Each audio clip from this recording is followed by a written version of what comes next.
You did, you said. No? I was told no more Jai Krishna, someone told me no more cameras. No more cameras. I was telling it is easier. Then I know I look at you and the camera is here. I can look at you. They also feel I'm looking at them. Said directly. Yeah, I said sit directly, not don't use the I camera. was also told Jai Krishna, someone told me no camera. Okay, not what I told. Okay. Yeah. Lost in translation. Bring it back this week. Okay. Yeah, if you'd like it, then I'll bring it next week. It's okay. I have only one more week. Then it's up to Amshindari. Okay. Useless people. Okay. Chapter 7 and chapter 8. What is the connection? Chapter 6 and chapter 7. What is the connection? Always think of Krishna and then how to do it. Meditate on Mhm. it always. Yeah. What is connection? Chapter 6 and chapter 7. Always think of Krishna. Why always think of Krishna? Because he's our dearest friend. That's chapter 5. We want to achieve Krishna. Achieve Krishna? Yeah. Come back to spiritual world. Yes, the topmost yogi. Chapter 6 concludes by saying Yoginam api sarvesham, who is the topmost yogi who is always thinking of Krishna. Then the question is, how do I always think of Krishna? Then knowledge of the absolute. If you know about someone, it is easier to think of them. So Krishna explains his both material and spiritual energy. Not just material, not spiritual. It's not that we can think of Krishna only when we go to Golok Vrindavan. Even in Chinatown in central London, you can think of Krishna. Why? Because the material energy is also from Krishna. No? So then chapter 7 and 8, what is the connection?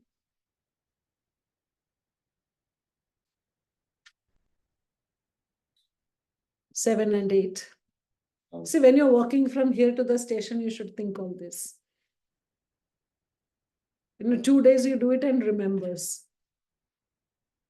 7 and 9 is quite similar, right? Correct. 7 and 9 is similar. What is the connection between 7 and 8? How practically how to remember Krishna, how to remember Krishna in time of that. How did chapter 7 ending? And then what is the first verse in chapter 8? Questions and answers. Questions. Yeah, why Arjuna asked the question? Drida Vrata, how to get Drida Vrata. How to get what, Prabhu? Drida Vrata. Dhrida Vrata, yes. So how is the standard for getting this question? What is Brahman? What is the self? What is Yes. What is Brahman? These are common questions, actually. That is why the Mahatmya of chapter 8 is that. I told, the chapter 8 Mahatmya, that one couple, like they are born in devotee family and they got married. Both of them are from Vaishnava families. And then when they got married, they decided we will travel everywhere. So then when they traveled for so many years, they were traveling all over the world and all those. And finally, they came to a place and they were sitting under a tree. And then like the husband was telling, we have traveled so much, but everywhere people are doing the same thing. So actually, what is happening? Who is the self? Who is this doing? What is this karma which binds everyone? So like that, he was asking the same question. Who is the controller? Who is the actual enjoyer? People are thinking they are enjoyers, but actually, who is the enjoyer? So when we see around, that is what we will also think. Why is that one person, walking with with well-dressed and so much money, this thing, that thing, and going by car, and then there is a homeless sitting there. So what is the difference in the activity? What is that making them? Who is a controller? People, when you walk, then you see that people are enjoying, but actually, who is the enjoyer? So when we look around, these are the questions that we will have. So the same way, this couple also, husband was telling, I wonder what this is. What is this, self? What is this activity? Who is the controller? Who is the enjoyer? Is there anyone who is the supreme? How can I remember? these questions, when he was asking, the wife said, actually, the same questions I have learned when I was small. There is this verse called Kim Tad Brahma, Kim Adhyatma, Kim Karma Purushottama. Arjuna asked the same questions to Krishna in Bhagavad Gita. And as soon as she recited that Kim Tad Brahma, Kim Adhyatma, Kim Karma Purushottama, there's only half the verse. As soon as she recited that, what happened? The tree under which they were sitting exploded. Because that tree was used by the king to hang people. So there were many thousands of people who were hung and killed, which means untimely death. Untimely death means they are spirits. So the tree was full of spirits. And they had thought that as soon as night comes, when these people sleep, we will kill them, or, like that. But when they recited this verse, the whole thing, the tree exploded, and all of them got the spiritual body. So then the husband was surprised. What's happening? How did it happen? And then he thought, why the wife is very powerful. But then it was just the verse. She said, this is just the half verse of Bhagavad Gita. So then he said, okay, I will read the entire chapter every day. So then he was reading and all those. And then finally, he also went back to Krishna. So this chapter 8 is very powerful. So the Mahatmya, see, they were traveling around the same question. If we look around, we also will ask the same question. What is this Brahman? What is Adhyatma? What is karma? So Arjuna asked these questions, and then Arjuna asked this question, and in chapter 8, Krishna is answering all these questions.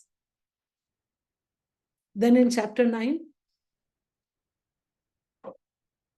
what is chapter 9?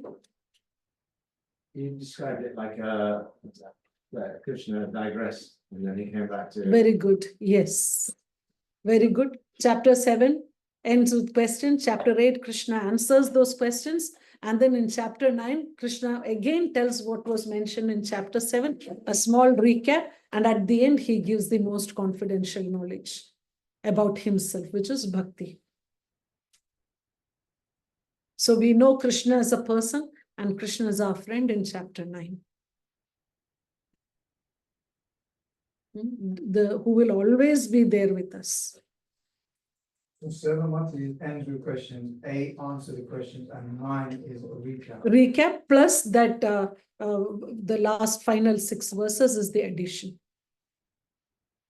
Samoham Sarva Bhudeshu. Krishna speaks about himself, how he is. He is equal to everyone. Name Deshosti na priya. I am not, I envy no one. I'm not partial to anyone. Even if they make some mistake, I'll tolerate, like that. So that is chapter 9. Now again,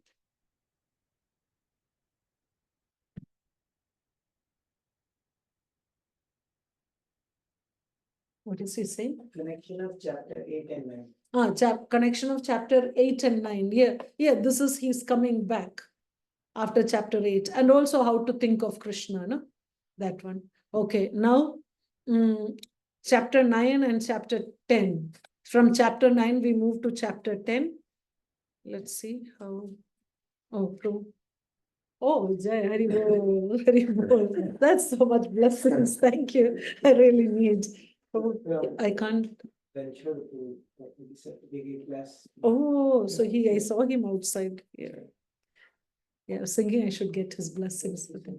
Oh, is it? Jai, that's so kind from. Because it's also Krishna's garland, no? Krishna's garland, yes. Going to Prabhupada, to the speaker, to the to the devotee. Wow, this is so nice. Thank you. Take it as Krishna's. Which one?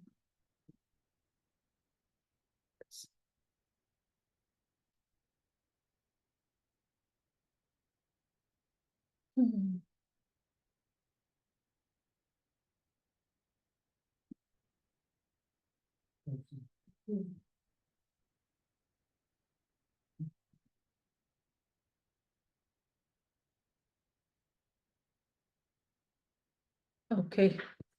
So we go again, like the first few verses we have seen. 9 and chapter 10. 9 chapter last was Manmana Bhavmat Bhakto Madhya Jimam Namaskuru. How Manmana Bhavmat Bhakto, always think of me again. So chapter 10 describes the opulence of the Lord. Why we should know the opulence of the Lord? To remember, how does it help remembering Krishna if you know the opulence? Have you had any experience? Yes, Prabhu. Increase in our devotion. Yes, increases the devotion. How? Suppose you're coming, here and you meet some devotee, they talk to you and all this, and then you say, okay, nice meeting you, everything. And then someone tells you, oh, this person is like some great person. Is a great, like, here always there is someone or the other like that. This person is a millionaire person. And I'm like, oh, wow, that person spoke to me. I know that person. Then it's easier to connect to them. Because when we have that understanding of their opulence. So in chapter 10, Krishna describes the opulence. It's easier. Would there be like a slide, Mati, that goes from one chapter to each one, so just concretely because these are the connections? I can give you everything, Prabhu. But what I want is, I want it to be, wired in your brain. 1 to 2, 2 to 3, 3 to 4, like that. That's why I'm asking that. Yeah, but then it just remains in your computer or in your this thing. Just by heart it and finish. By heart means understand it once for all. Tell it again and again, practice it, and you will know. And it is beautiful to remember that. And then we will see this Bhagavad Gita as a conversation rather than a philosophical book.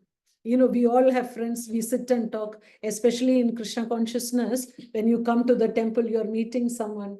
Thank you, Prabhu. Meeting someone, you sit and talk, what, I read this, and then, yeah, but I read this one, I didn't understand. Can you explain what it is? How many times we have discussed? With friends, we ask, when we read. Same way Krishna and Arjuna are discussing. But Arjuna was fortunate that he had the Supreme Lord as his friend. So the conversation is like that. Have you heard this Gitamrita? Have you heard Gitamrita? By Maharaj, Purna Chandra Maharaj. Yeah, have you heard? Oh my Krishna, that's amazing. Like later on, it becomes philosophy, not easy to follow. But then the first one is very easy. It's there in ISKCON Sastri, Gitamrita. The first he gives that the sound of the battlefield. And then we realize, because when we read, we just take it like that. And then the whole sound, the background, imagine how it is said, when Arjuna is asking Krishna, what was the tumultuous sound that was there? Like even 10 people sitting, and suppose there is no speaker and everyone is talking to each other, then we get that sound, They're like so much sound. Imagine that added with the conch bugles and the elephants and the horses and everything together, what the sound is going to be. And that's not 1 or 2, this is all in millions. I think when they probably played it. Yeah. In the beginning, that is Gitamrita. Video, no, this is audio because this is old one. And there, Krishna and Arjuna, this continuous conversation. So it's very easy, but he has put it like a conversation proper. So Arjuna is telling, but Krishna, that we don't see here. No, but Krishna, you said like this, but Krishna, why, how like this, how like that? So when we understand the whole Bhagavad Gita like that conversation, it's easier for us to meditate on it and understand, just like a movie. Mataji, who was the author of that? So Mataji? I was thinking, getting a Bhakti Shastra, but at least you should know the chapter names. Yes, between them. Exactly. It should be like you said, when you're walking, you should be like, you should just know it. Yeah. So that struck a chord with me, but my fear is that if I've got it confused and then I say it wrong to other people, yes, then I'm transmitting wrong. So I need one definitive. Okay. And I know this is. Yeah. Okay. Yes, Abhijit Prabhu, you were telling something. I didn't catch the author of that Gita Amrita. Who was that? Purna Chandra Goswami. He's Thank you, from, Mrs. yeah, it's there in ISKCON Sastri, it is there. Okay, so, yes, we hear more about Krishna's opulences in chapter 10. Then, so the sections 1 to 7 we saw, understanding Krishna's unknowability. So Krishna is so great, it's very difficult to know him in full. So Krishna tells that Name Vidusuragana. No, you cannot, the demigods cannot understand me. So then we think demigods are not able to understand because what are the demigods completely absorbed in sense gratification, right? So we think that, okay, demigods cannot understand because they're fully into sense gratification. So when someone is in sense gratification, they cannot understand. So the next thing Krishna says is Maharshis also, the great sages also cannot understand.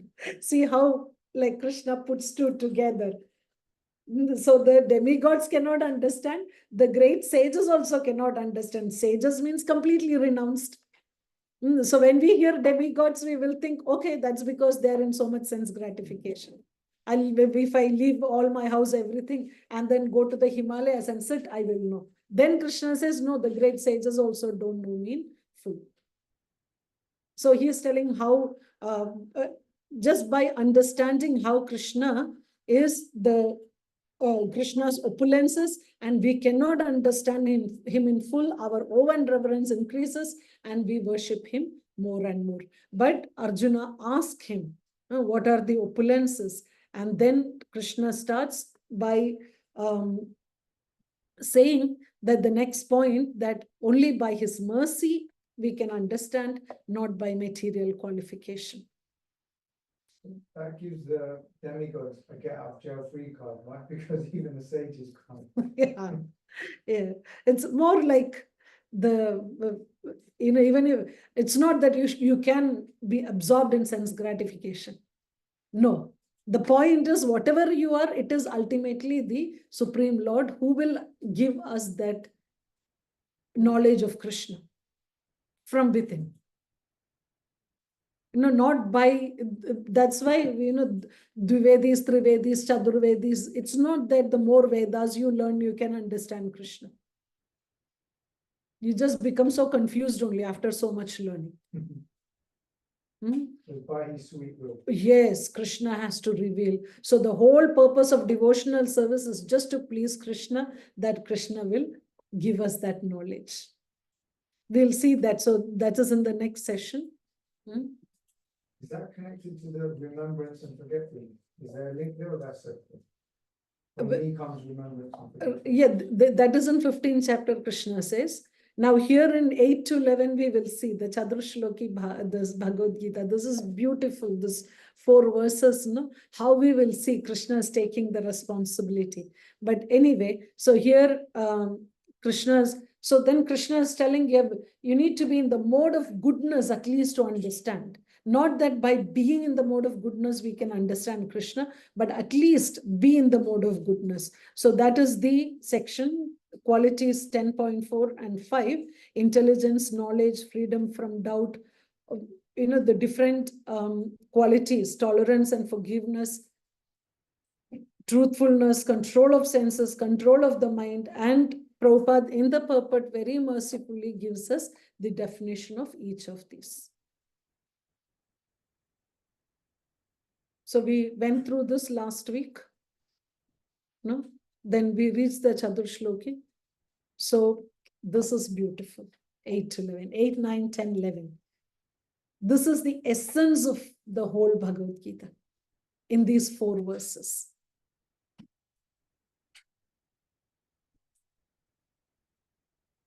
Is it the universal thing, Mataji, or is this connected to our Sampradaya? No. Prabhupada never, this is all universal only. Chaturshloki, yes. Yes. It's not that commonly known, is it? Chaturshloki Bhagavad Gita, Chaturshloki Bhagavatam, both are there. Yeah. The common people I meant on the street. People. The people don't know Bhagavad Gita only. If you ask them, do you have Bhagavatam? They will say, yes, I have Bhagavatam. Then we realize they're telling about Bhagavad Gita.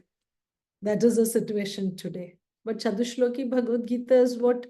The Bij verses. Yeah. Okay. So what is the speciality of this Chadushloki Bhagavad Gita? They remove the distress of all living beings and bring about all auspiciousness. How beautiful is that? And the explanation. Okay, we don't have the mic also here, no? If I ask anyone to read. Last week was. Oh. Okay, understanding who Krishna is and how he reciprocates with his pure devotees, we naturally desire to surrender unto him.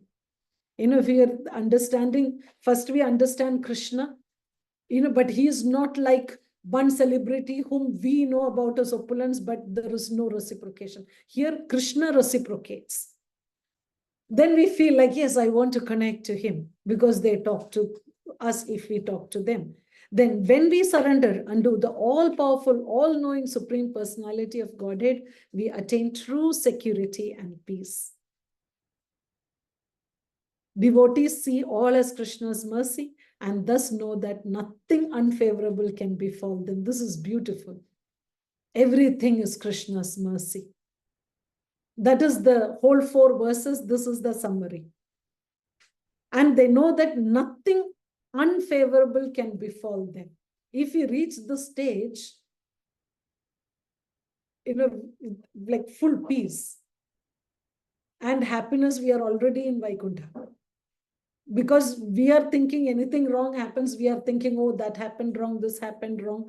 But then when we know Krishna more, then we know that Krishna will only want good for me. Their faith and knowledge grant them peace even in the most difficult circumstances. That this is what we will understand by the end of these 4 verses.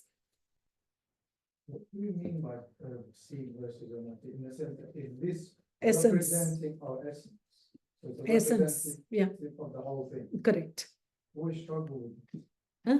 Always struggle with it. Like, why are these 4? Because it is already, okay. I was thinking whether I should explain or not, but anyway, because you have told, in any understanding anything or to achieve anything, we have got 3 things: Sambandha, Abhideya, and Prayojana. What is Sambandha? What do you mean by relationship? What is Sambandha? Suppose we have to, like today, some of you have come here and joined in person. Some of you have joined online. So today morning, the first thing is, maybe you decided whether to join online or in person. In person means then you start thinking, okay, I need to reach the temple. Okay, what time is the class starting? Or okay, there is exam, so I need to reach by 10:15. How do I reach by 10:15? I need to take this time, at least I have to go from home. And then if you're coming by Central Line, then you check whether there is any, weekend closures because we don't know. So then you figure out all those, right, in the morning. So you need to have the connection. That knowledge has to be there of coming here. Does that make sense? If in the morning you get up and think that, okay, I'll just go and then hopefully I'll reach the temple, what is the probability that we will reach here? And even if you don't check the train, you think that, okay, I'll go to the station and figure it out. What is the probability you will reach here on time? Yeah. So the first thing is the knowledge. If we need to reach here, first we need to have the knowledge or connection relationship of coming here. How? Sambandha Gyan, the knowledge has to be there. Now, I sit there and I go on my mobile and see Reading train from Reading to Tottenham Court Road and all these I see. I just look at the screen. Do I reach here? No, I need to get out and follow all the process what I found out. Right. And that is called the Abhideya, where we actually do it. For example, we know that we hear Prabhupada saying chant Hare Krishna. I've heard it 100 times that Prabhupada is telling chant Hare Krishna. Just that hearing is enough, or do I have to chant Hare Krishna? I have to chant Hare Krishna. Do the experiment. And do the activity, not experiment. Whatever we have learned the process, we have to actually execute it. So reading Bhagavad Gita is Sambandha Gyan. And doing the activity is the Abhideya. So you have the whole route set up from home to here. How do you come? Or the Zoom connection, whatever, you have got that. And then you do the whole process. And then what is the result? You found out this time is the train, you come there, take this train, change the train, or what, walk from here, there, everything. If you follow all those, you will reach here. Or those who are connecting on Zoom, they get the Zoom link, the password, everything, make sure the internet is there, say Zoom connection, everything, and connect on Zoom, and they join the class. The goal is like the fruit, could you say? The fruit, yes, that is a prayojan, that we get the result of coming here. So any activity or anything that we achieve in our life has got these three. Is that clear? Sambandha, Abhideya, and Prayojana. Sambandha is a relationship or the knowledge. Then Abhideya is a process of how to do it and doing it. And then Prayojana is the result. So Lord Chaitanya put all the philosophy in the Sambandha, Abhideya, Prayojana bracket. And that is why we have the Sambandha Acharya. Who is the Sambandha Acharya? Sanatan Goswami. Who is the Abhideya Acharya? Rupa Goswami. And who is the Prayojana Acharya? Raghunath Das Goswami. Sanatan Goswami, Rupa Goswami, and Raghunath Das Goswami. Who is the Sambandha deity? Radha Madan Mohan. Who is the Abhideya deity? Radha Govindji. And Prayojana deity? Radha Gopinath. Whose deity is Radha Gopinath? It's not, the other two are okay. Sanatan Goswami's deity is Radha Madan Mohan, and Rupa Goswami's deity is Radha Govindji. But the Prayojana deity is Radha Gopinath, who is Madhu Pandit's deity. So can I ask a question? Yes, please. When you say there's deities for this process, does that mean that for example, be like pray to these specific deities for these processes because they represent this specific process somehow not the Prayojana. We pray to the different deities according to our level. Yeah, so what are you telling, Harini, that we pray to the deities? What's your question? Sorry, I can't hear. Yes, for example, for example, Madan Mohan for establishing relationships, should we pray to the specific date? Yeah, we pray to Radha Madan Mohan, yes. And they have their the pranam mantras also, no? In first chapter of Chaitanya Charitamrita, Krishnadas Kaviraj Goswami starts with that. What is the first verse? The first Sambandha deity, what is the pranam mantra? Jaitam Surato Pangor, Mama Manda Mater Gati. I am invalid. I'm a fool. Mat Sarva Sopadam Bhojo Radha Madana Mohano. So actually to get out of this material attraction, we can pray to Radha Madan Mohan. Then Radha Govind Dev gives us that strength to follow the process. And Radha Gopinath gives us that result. It's a different thing, like that's a different seminar or something, these three. But anyway, the point is we have the Sambandha, Abhideya, and Prayojana. So why these are the seed verses is because of that. Mataji, just quickly, I put an article on WhatsApp group that explains all this. Oh, okay. On WhatsApp. Oh, not here in WhatsApp. Okay. Okay, then you can see that the whole explanation, it's beautiful, the Sambandha Abhideya Prayojana. You know, this Krishna consciousness is just nectar. We don't have to force ourselves to, it's not like a bitter medicine. It's like sweet rasgulla or honey or whatever. It's just so sweet. The Sambandha Abhideya, you know, just meditating on Madan Mohan. Madan Mohan means attractor of the Cupid. He attracts even the Cupid. So he can easily attract our heart. So we pray to Madan Mohan, he will attract us completely. Then all this Jada world, you know, the dull matter will no longer attract us. And that, so these 3 verses, see, 10.8 summarizes his opulences and the result of truly knowing his opulences. So that is the knowledge. So that is the Sambandha Gyan. Because Krishna is telling his opulences and what is the result. It's just theoretical.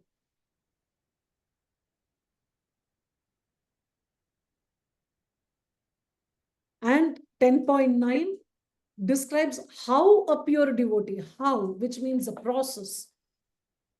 So that is Abhideya. And if we do follow the process, what will Krishna do? What will we get? That is Prayojana.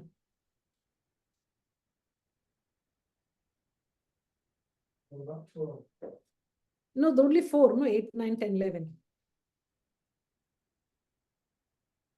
The section 2 is 10.8 to 11. So that's why it's called the Chatushloki Bhagavad Gita. So the Sambandha, Abhideya, Prayojana, all are explained in these 4 verses. And like that, actually, if you look in Bhagavad Gita, you can find so many places where Krishna puts these 3 together.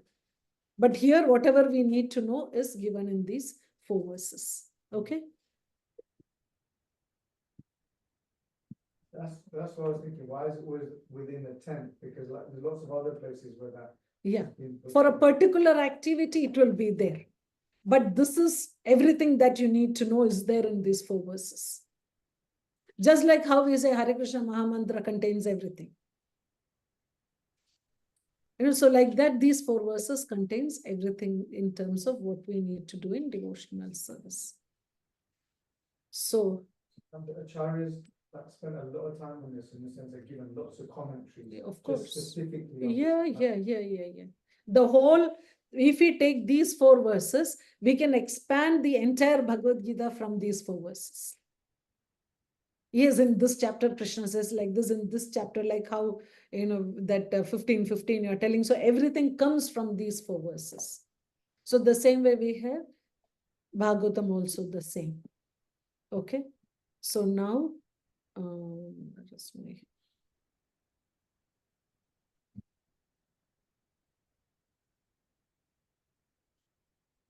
There's no book on that, there isn't nothing. Like by acharyas or contemporary that someone's done just use the 4 to give like a book or some teaching. Yeah, will be there. Yeah. That's why with Abhijit Prabhu said he has shared something in the WhatsApp. You can see. So now, the first verse, Aham Sarvasya Prabhavo, that is enough. Aham Sarvasya Prabhavo. Sarva means everything. I am the source of everything. What? The spiritual and material world. We covered it in chapter 7. Not just material, spiritual, also Krishna is the source. Everything emanates from me. Okay, and oh, in Zoom, okay. Oh yeah, because I don't. Okay. Is it fair to say no one else has ever said that? Like Of course, Krishna is the no only one can person say that. that's said Yeah, that is why. personality Yeah. in Shiv is Krishna, so Narayan is Krishna. Yes. Only Krishna. No, who else can say? Who else can say? And that is why, like Krishna can say, Krishna can show also. That's why the universal form is there. Anyone can say, I am the source of everything. But who can show? That only Krishna can do. So everything emanates from me. The wise who perfectly know this engage in my devotional service and worship me with all their hearts. So that's a Sambandha Gyan. What will the devotee do? Yes. So that proves that Vishnu is an avatar of Krishna. This debate goes on perpetually. So this can be used as a reference. Of course. Yes. All spiritual world also, Krishna is the source. There's no one equal to or greater than Krishna anytime. Yes. So when we know, we become fixed in our devotional service, because the people always want to serve the greatest personality. People, that's a tendency, I want to serve the greatest person. That's why we keep jumping, oh, that company is a better company, that company is a greater company, like that. We keep jumping, thinking, I want to serve the greatest person. So where is there a greater person than Krishna? Aham sarvasya prabhu. I am the source of everything. I am the source of spiritual material. Wherever we go, Krishna is the boss. Yeah, so Prabhupada explains from different angles how Krishna is the supreme. Not just see here in this purpose, we will see that the reference is not Bhagavad Gita. It's not that just Krishna is, why is Krishna the source of everything? Why is Krishna? Krishna says in Bhagavad Gita that Krishna is the source of all material and spiritual worlds. Why? Because Krishna says that in Bhagavad Gita, no? Is that a valid argument? No. So these cross-substantiation. Yes. So you see how Prabhupada, the scholarly, that he gives all references from different Shastras. Samaveda, the Maha Upanishad, like Mahabharata, different, no? Varaha Purana, all the Puranas, Itihasas, everything that we will see.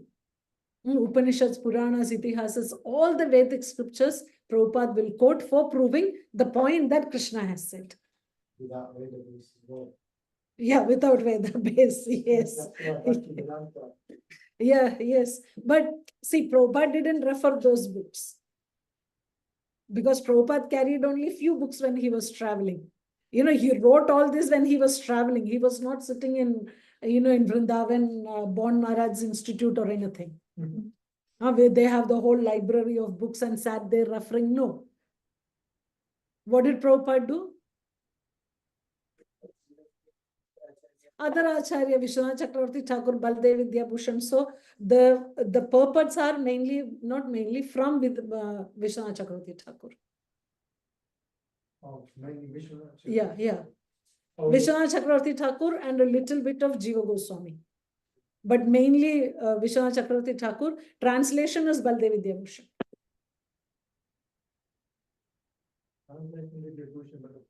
Purport is mainly from Vishwanath Chakravarti Thakur and little bit of Jiva Goswami. So it's not that Prabhupada went and referred to all those itihasas. That's why Prabhupada, that descending knowledge, no? That's the smartest way. Acharyas have given, and the same thing when, if you have, suppose we are speaking about Krishna, like you're asked to give a talk about Krishna.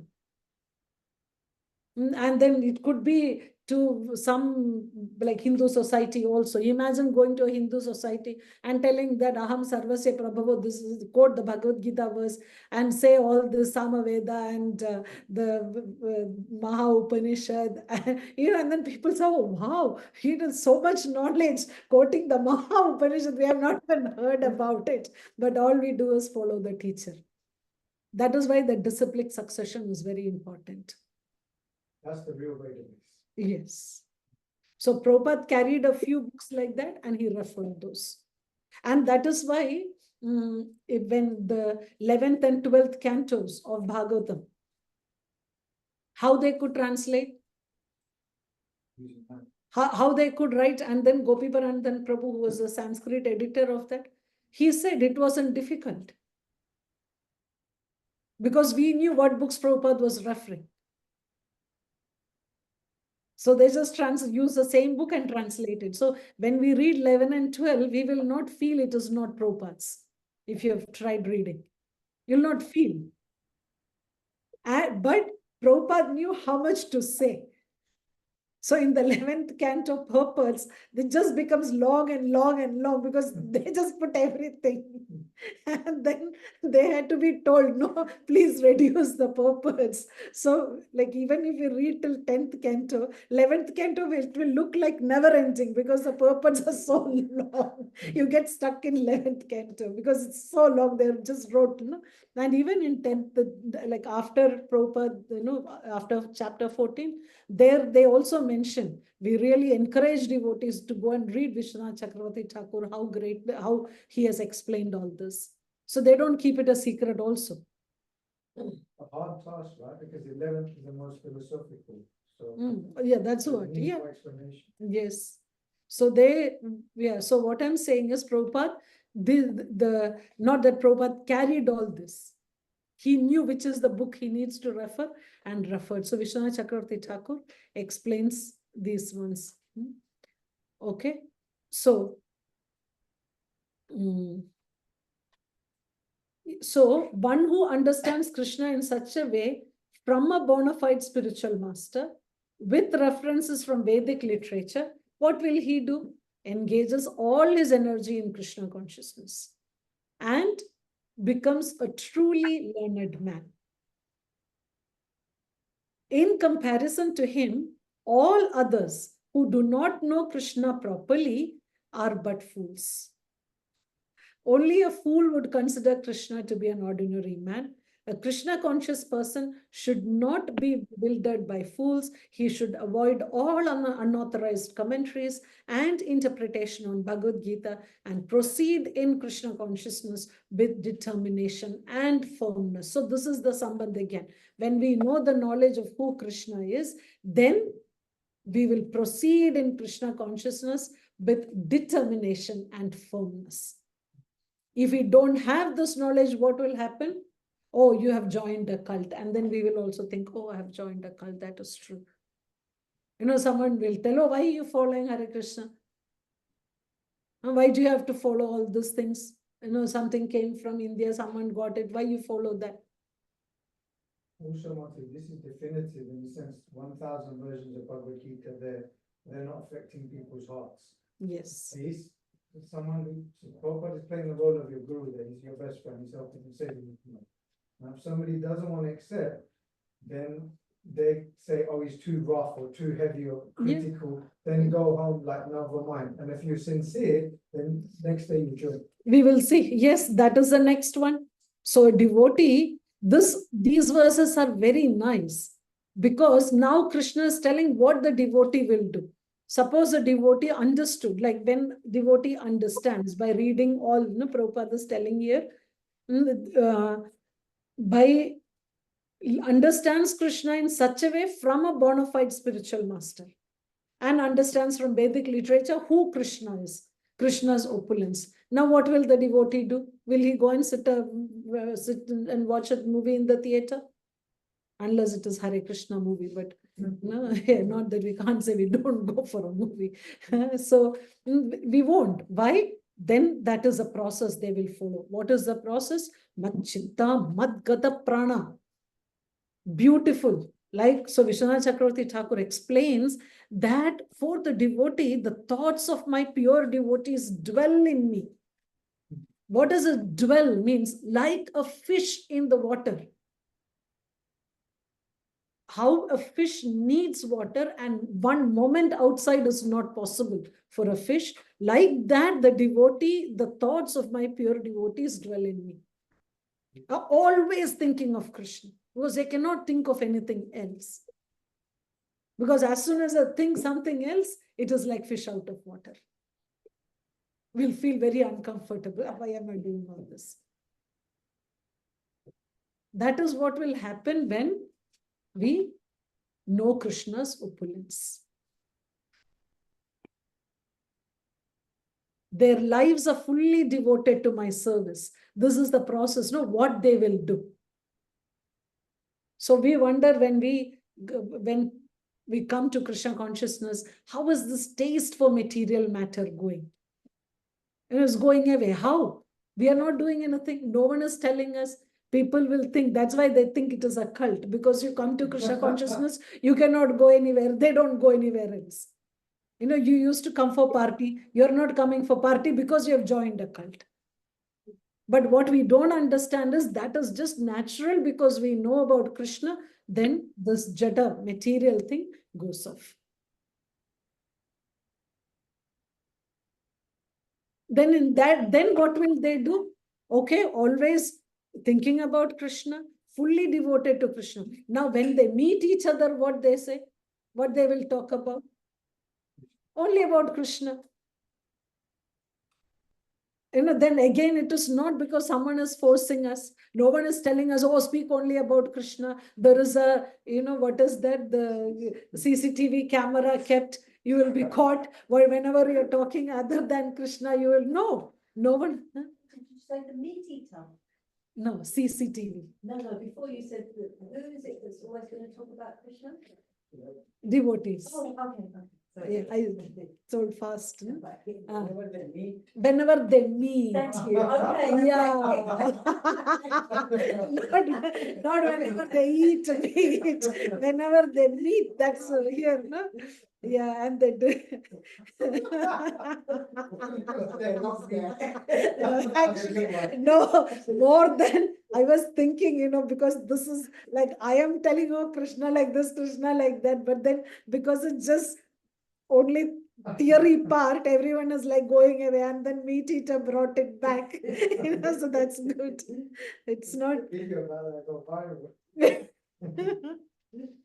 So no one is forcing us to speak about Krishna. Earlier you used to speak so much about football. Now what happened? You speak only about Krishna. When we start Krishna consciousness, our friends and family people will say, no? Earlier you used to talk about many other things. Now every time, as soon as I start, they only speak about Krishna. Yes or no? They feel, no? Why only speaking about Krishna? Otherwise, quite, as soon as I start speaking, it's only Krishna. Why? Because Krishna is telling this. They derive great satisfaction and bliss from always enlightening one another and conversing about me. When we know Krishna as the Supreme, that when we have the Sambandha Gyan properly, then that is why Prabhupada mentioned so much about studying Bhagavad Gita. Study Bhagavad Gita, get the Bhakti Sastri, at least in that way we will know more about Krishna. And when we know more about Krishna, then we will speak more about Krishna. What's the connection with Bhagavatam? That verse that says, I'm not here, I'm only in the heart of my devotees who relish him. Yes, Naham Tishtami Vaikunte, that one, no? Yeah. Yes. So Prabhupada explains that this love that the devotee feels for Krishna is not forced love.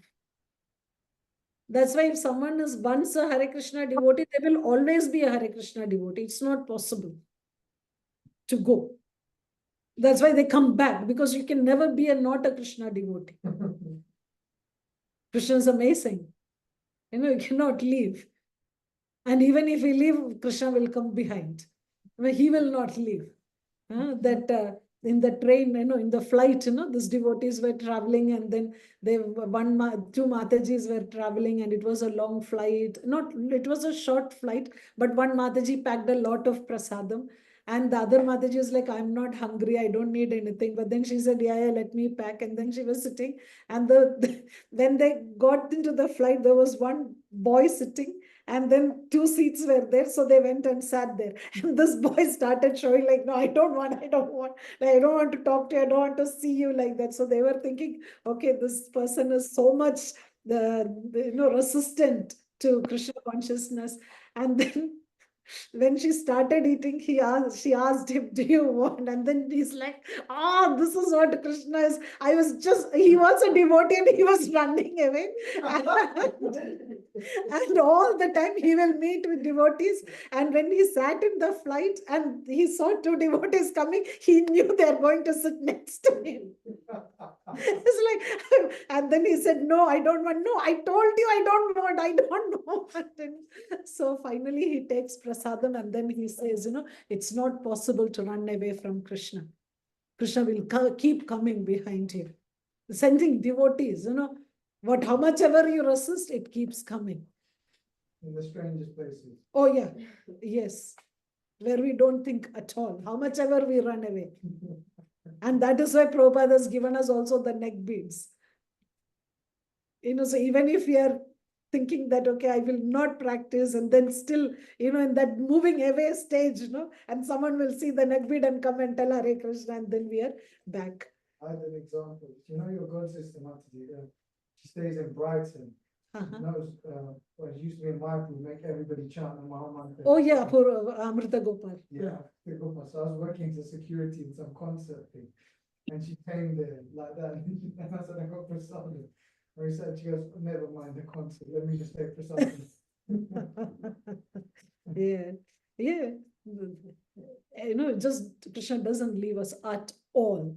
Even if we say, "I don't want to hear the mantra, I don't want Bhagavad Gita," give prasadam and then done. You cannot leave. Prasadam, definitely. I told you about Mother Ramashakti also was telling that she was in the temple, she was doing service and all those, and one day she decided, I will go home, I want to study all this Prabhupada's books. In the temple, I cannot learn. I don't get time to study. So let me go to my mother's house and then I'll sit and study. And then the next day, she thought tomorrow morning after breakfast, I'll go home. And then she sits for breakfast and all the prasadam comes, rasgulla, everything. And she looks at the rasgulla. My mother will never be able to make this rasgulla. Let me stay in the temple. So we can never. The prasadam, no way to beat it. So, Prabhupada, here, so Prabhupada tells that the affection that the devotee has for Krishna, that always thinking of Krishna, or can only talk about Krishna, all they can do is serve Krishna. Like when we are coming, if you have to come for, like if some friend of yours have come from somewhere else, and if you have to take them for some sightseeing in central London, with what face we will go. We can't walk, we are tired, everything. And then at the end, like suppose you say, okay, let's go to Govinda's and then suddenly we are so much energetic, walking happens to us. Otherwise, no energy. And as soon as we know it is to the temple, all the energy comes. So Prabhupada says how that natural love comes. In the material world, we experience or we hear about this. Like a lover, how much love a lover has for the beloved, which is natural. No one is telling them, oh, you should love this person. You should always think of this person. You should only talk about this person. No one is telling. So the same way, Krishna, this devotee's love for Krishna is like that, natural. So, even if you're not pure to speak about Krishna all the time, but it still puts a marker. When you're not speaking about Krishna, you're aware of them. You're like, I'm speaking so many other things. What am I doing? Like, yes, fish out of water. We immediately feel fish out of water. And the more we progress in our Krishna consciousness, the more years we practice sincerely, the more we practice sincerely, it will become instantaneous. Maybe in the beginning days of Krishna consciousness, you watch a football match, only after the first part is over, 45 minutes or whatever, then we realize, oh, wait a minute, what am I doing?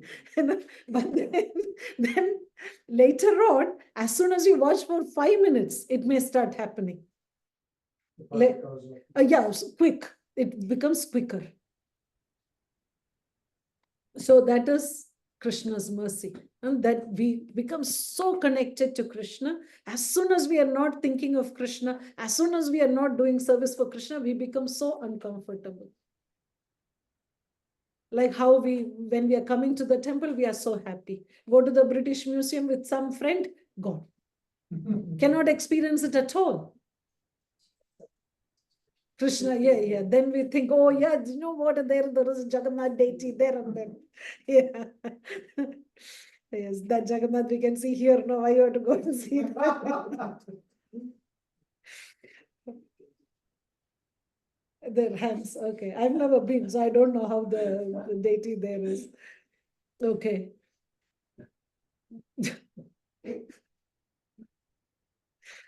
You should go by Harinam one time, Willie one, you can offer everything Offer everything? to them.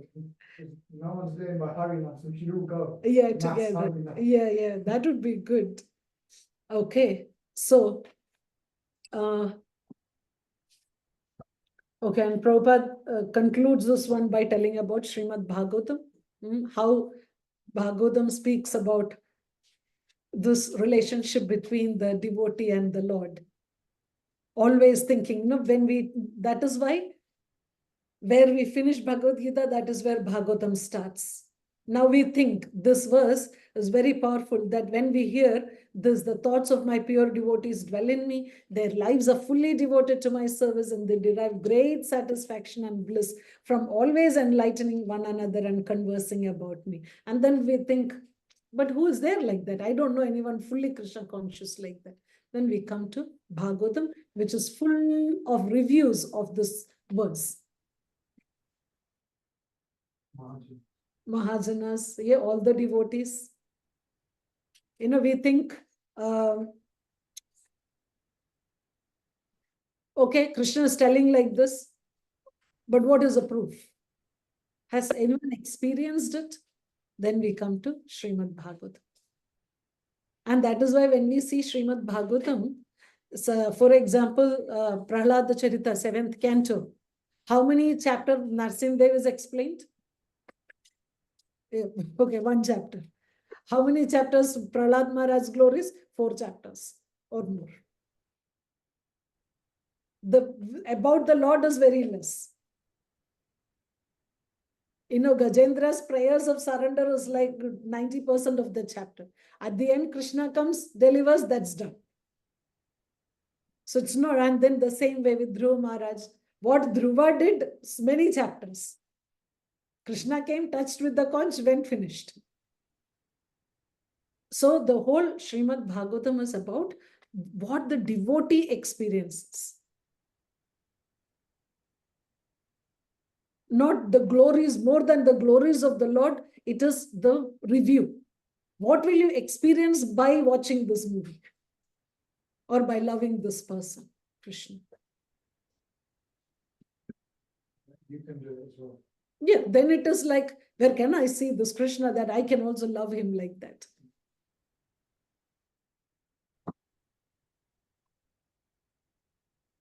Now, this devotee has got this knowledge, and devotee is doing this, like always remembering Krishna, only devotional service.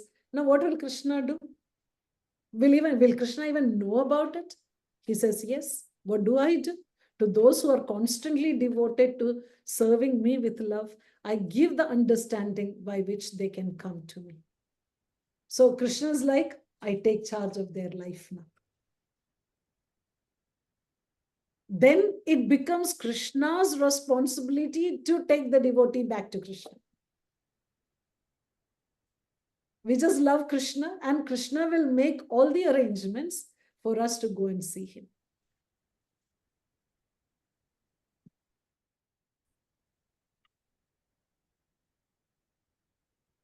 So Krishna says, Dadami buddhi yogam tam. What we should do, who gives the intelligence? Krishna gives the intelligence. When we chant our rounds in the morning, we see that the day is very easier, no struggles. If we do in the morning attentive rounds, and if we think, okay, I have chanted my rounds, my day will be very nice, then Krishna knows to give the reverse also. But if we are sincerely chanting in the morning, then we will see that, okay, instead of going there, go there. And then we think, who was telling me all this? I felt like I should do this. Somehow I felt I shouldn't go to that bus stop. I should go to the other bus stop. Something, many small things we will have experience. And even how to achieve Krishna, that buddhi yogam, that intelligence. So Prabhupada mentions here, waiting room. Sahil is coming now. Okay.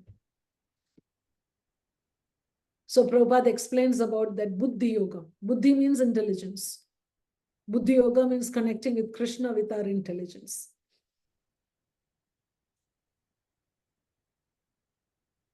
Buddhi yoga means action in Krishna consciousness. That bhakti yoga. Prabhupada explains in the second chapter also that buddhi yoga is bhakti yoga.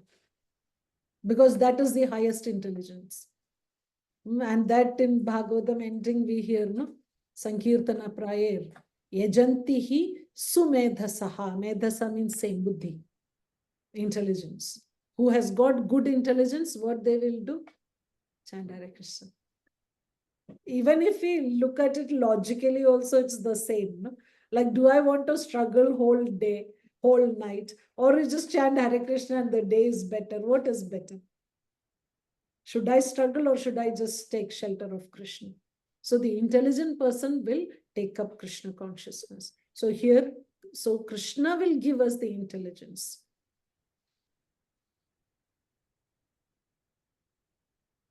So Buddhi Yoga is a process by which one gets out of the entanglement of this material world. Ultimate goal of progress is Krishna. People do not know this. Therefore, the association of devotees and a bona fide spiritual master are important. So for a person who knows that we need to reach Krishna, then Krishna helps us. And then this paragraph is very nice. When a person knows the goal of life but is addicted to fruit of activities, addicted means not by choice. They have no choice, but they just feel addicted to anything I do, I need to have the fruit. Then they're acting in Karma Yoga. When he knows that the goal is Krishna, but he takes pleasure in mental speculations to understand Krishna, he is acting in Jnana Yoga. And when he knows the goal and seeks Krishna completely in Krishna consciousness and devotional service, he is acting in Bhakti Yoga or Buddhi Yoga, which is complete yoga. The complete yoga is when Bhaktivinoda Thakur sings, no? Manasage hoge deho jo kichumur arpino duopade nanda kishore. Whatever I have, I offer everything to you, Krishna.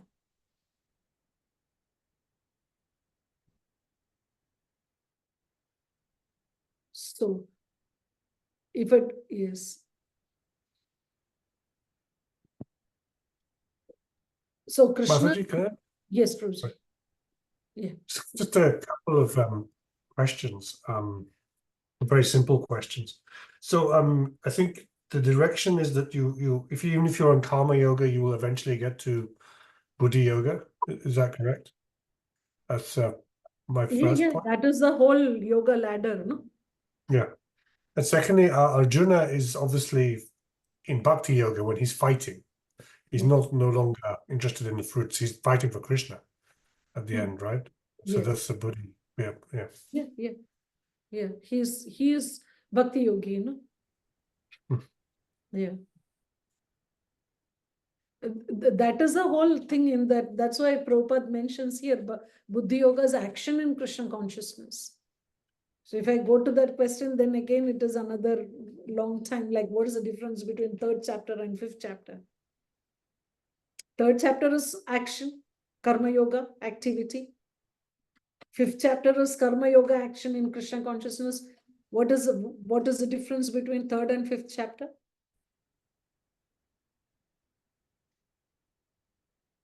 It's given there in the title itself. It is given. What is 3rd? Action.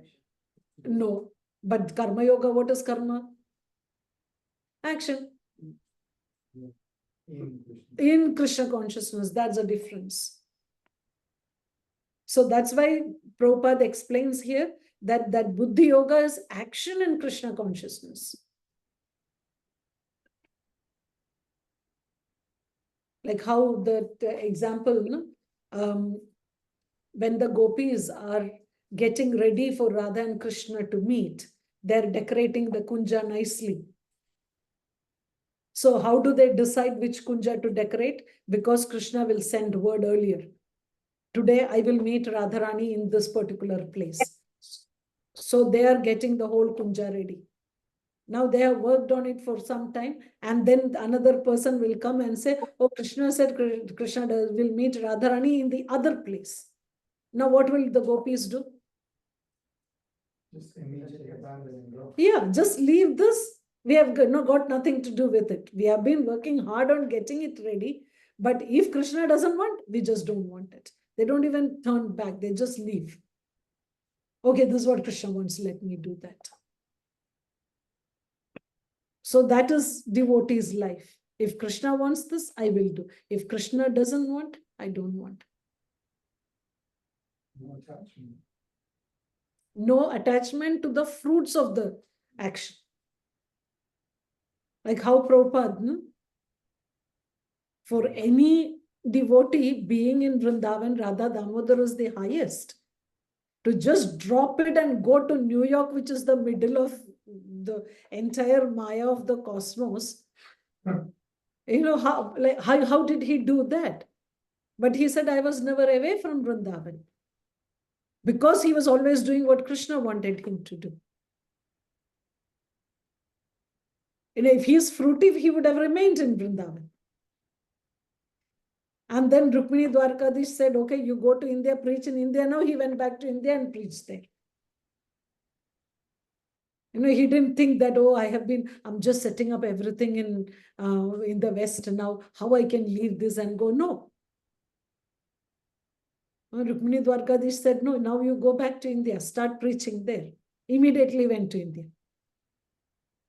What's the past now with that one? Yeah, like Prabhupada went, externally it was so many other things. He said, I'm going to India, health reason, this and that and all those. But then Prabhupada said that, when he was standing in front of Rukmini Dwarkadish, he felt there telling, yes, your spiritual master told, because Prabhupada was focusing only on the West because spiritual master told him to preach in the West. Spiritual master didn't say preach in India. And also he had tried there and was not successful also. But then Rukmini Dwarkadish said, now you go, you will be successful. So then he just went. So we can see in life of Prabhupada how that pure devotee is. That what is Buddhi Yoga? If Krishna wants, I want. If Krishna doesn't want, I don't want. Mataji, Yes, Prabhupada. sorry, I saw chapter 19 of Chaitanya Charitamrita was mentioned there. And I was thinking, maybe this is not relevant, but in the end of that chapter, Lord Chaitanya is explaining to Rupa Goswami about the different rasas of that. So that's Buddhi Yoga, and then different rasas of Buddhi Yoga, 5 different rasas. Is it the case that the rasas are not elevated? They're your natural sarupa, right? Everyone has a natural rasa, so it's not like Vatsala rasa is something that you achieve after Santa rasa. It's like, it depends on your nature or your natural constitutional nature. Is that correct? Or yeah, why we have the gradation is because he's talking about the different rasas. We have the Shantarasa, Sakhirasa, Vatsalya rasa, first one is Shantarasa, then the second one is servant, and then the third is friendship, then fourth is Vatsalya, and the fifth is Madhurya. Why we say the 5? Because the second one includes the first. Sakhya means already serving also. We see, in Krishna book, we will see Balram is lying down, Krishna is lying down, one boy will bring the leaf and start fanning. Oh, Krishna is hungry, okay, here Krishna, take food. So the friend will also do service.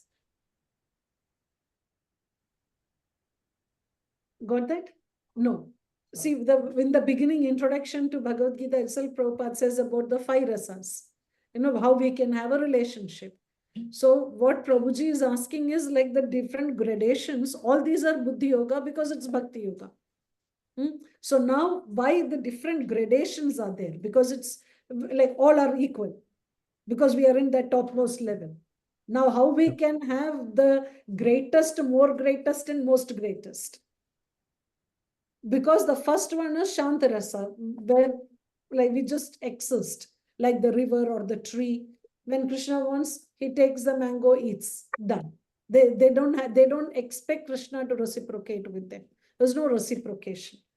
Then the second one is servitude.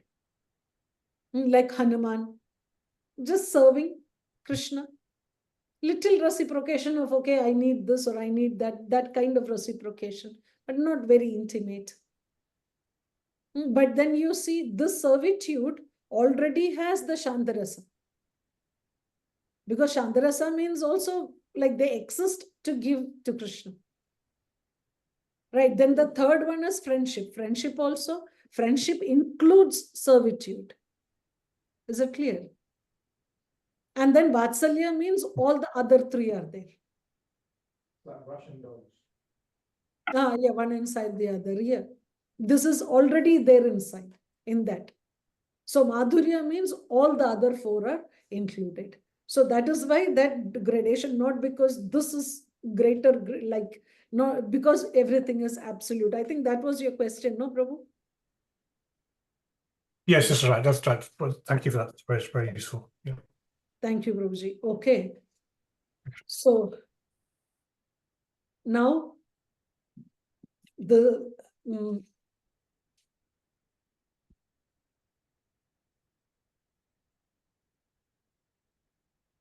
last verse, Tesham evanukampartam. This is like beautiful.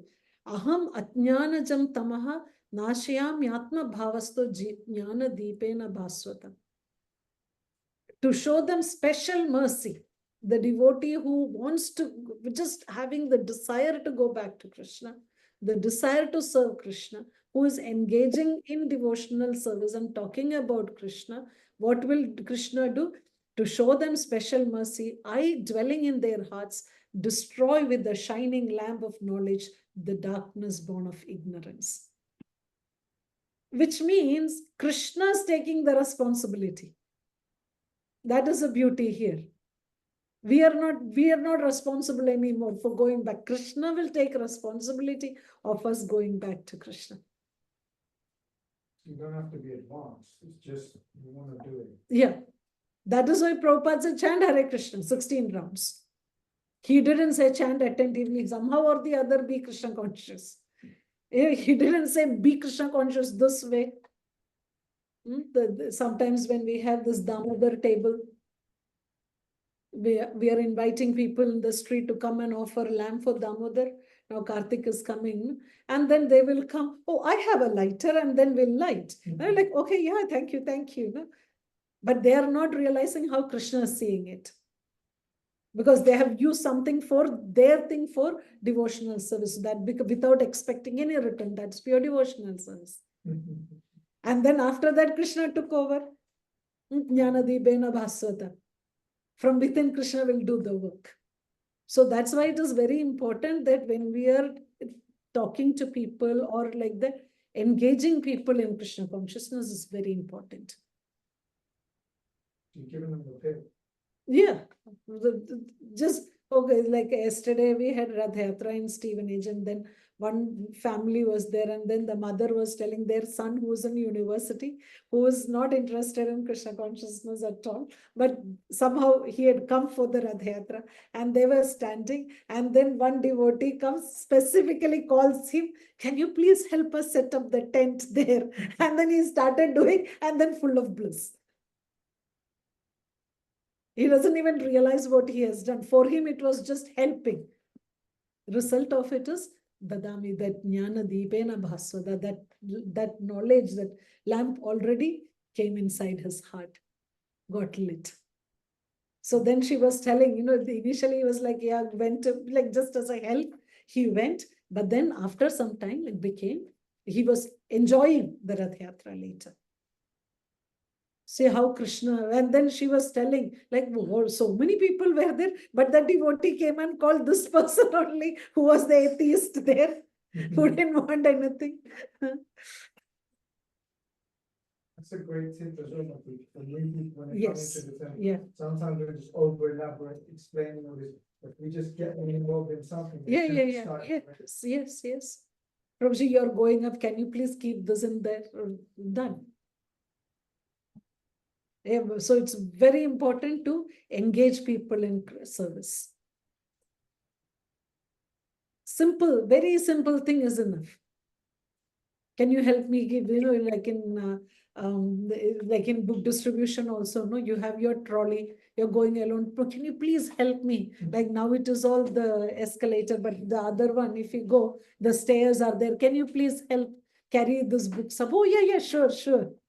What are they doing? They're carrying transcendental books, So powerful. And like that one devotee also was telling, he was when he was walking out, lunchtime, he comes out and then this devotee is distributing books. And then he was talking to this devotee, like this person, new person. And then someone else came, so he was talking to him. So then this devotee gave the books to him and said, can you please hold this book? And then he continued, so he doesn't go. So like that, and just by holding the book, he got the Sukriti. He became a devotee. So he was telling, that's how I started my Krishna consciousness, because he asked me to hold the books. And that's the same Vaisheshika Prabhu also says, no? First you show the book, then, yeah, okay, hold the book. And then they hold the book. First it is the Sukriti by seeing Bhagavad Gita. But then they don't have the Sukriti, may not be to buy it. But then we tell them to hold it. So everything adds up. Like very powerful, like, taking the flowers, Maha flowers, going and giving someone. That flower, that also is, and they say, oh, wow, beautiful flower. Started Krishna consciousness, they appreciated flower of Krishna. So preacher means somehow connect them to Krishna. And then this Krishna takes care.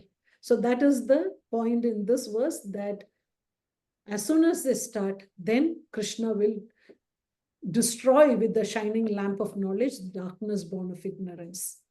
And slowly all this darkness is gone and they are fully Krishna conscious. How the kindness of Krishna, he's making himself that accessible. Yeah, yes. He's not making, I'm up here, come and find me. He's coming all the way. More, he's telling it's my responsibility. Your, see, now we cannot take it as an excuse, but destroy with those. So who has to destroy? Krishna has to destroy. So Vishwanath Chakravarti Thakur says that this verses is telling how Krishna takes control of the devotee for coming back to Krishna. Krishna takes control. We experience, like sometimes when we are chanting, third round, fourth round, pushing, and then after eighth round, we feel, oh, it finished. How? Because Krishna started pulling us. And then we don't realize how fast it happened. Okay. Now, Arjuna, when he hears all this, what is Arjuna saying? He's telling Param Brahma, Param Dhamma. This is, again, this verses Prabhupada quotes in the introduction.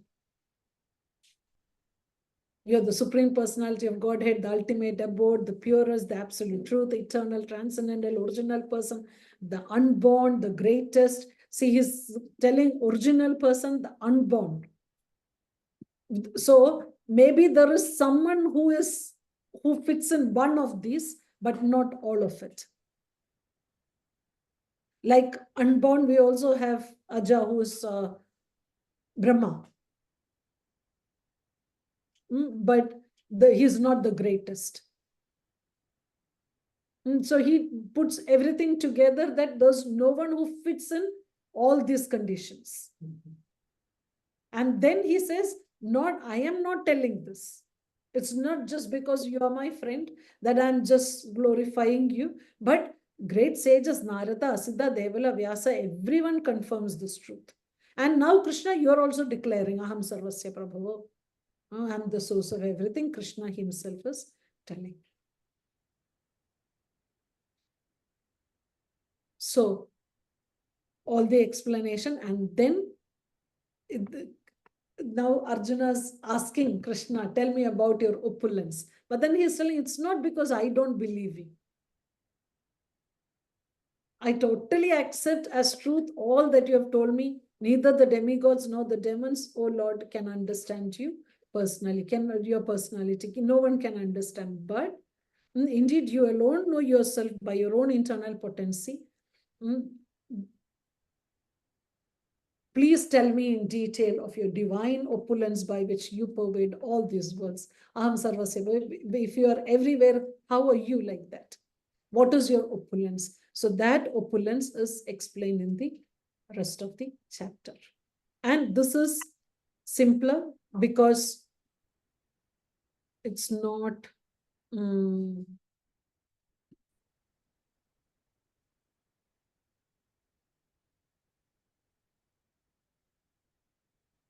so okay. I'll send you the slides. You can read. It's the same thing we have gone through. Okay, now this is unlimited opulences from 1020 to 1039. The rest of the chapter is basically opulences of Krishna. So how he has taken yes, Prabhuji. No, I was just going to say that I was thinking about the phrase that not even the demigods can understand you. So in Bhagavatam, we have examples of Brahma, Ramona, Lina, and then where Krishna is confusing, and also Poor Brahma, no. Because Krishna appears once in a day of Brahma. Right. And then this Brahma Vimohana Leela happens. That means he gets bewildered every single day of his life. Okay. So not like once in lifetime. Every single day he is getting bewildered. Thinking, oh, is Krishna really God? So we don't have to be sad that, oh, I don't understand Krishna. No, even Brahma cannot understand. And every day he is doubting Krishna. Every day, once then immediately, for one moment, every day. That's a very auspicious, that's a lot of mercy there to get Krishna that way. Yes. Okay. So But he's not forgetting. Immediately Krishna gives the intelligence, no? He forgets for a moment. And then Krishna shows, no, come to your senses. I am still the Supreme Lord. No, one moment. So in this 1020 to 1039, Krishna is telling of all demigods, Indra, Aditya's Vishnu, Marut's Marichi, Rudra's Shiva. So we can see it's not one, Rudra, the many Rudras, and then Shivas, then Yakshas and Rakshasas, Kuvera, the Lord of Wealth, Vasu's Agni generals, Kartikeya is Lord Shiva's son, who was the general of all the demigods when they fight. So of all the generals, Kartikeya, of all the Gandharvas, Chitraratha is the one who taught music to Arjuna. So basically what Krishna is telling, each category, who is the best, I am them. If you take all generals in the world, like in military people, we have got different generals, many, whatever, if you like Napoleon or Alexander the Great or whatever, different people are there. But the greatest is the general of the demigods, military commander of the demigods. So that is Krishna, like that. Okay, so this, so he talks about all this, not just among demigods, each category among the sages, humans and kings, then the qualities, nature, animals, laws and crime, philosophical truth, Vedic mantras, every category, Krishna tells the category and who am I? Yes. So what's the Adityas and Vishnu logic? Among the Adityas is Vishnu. Let's see. Yeah, some of them Prabhupada explains, some of them Prabhupada doesn't explain. Adityanam Aham Vishnu, no? Yeah. I don't remember, but I don't know if Prabhupada has explained. We'll see. Yes. It's a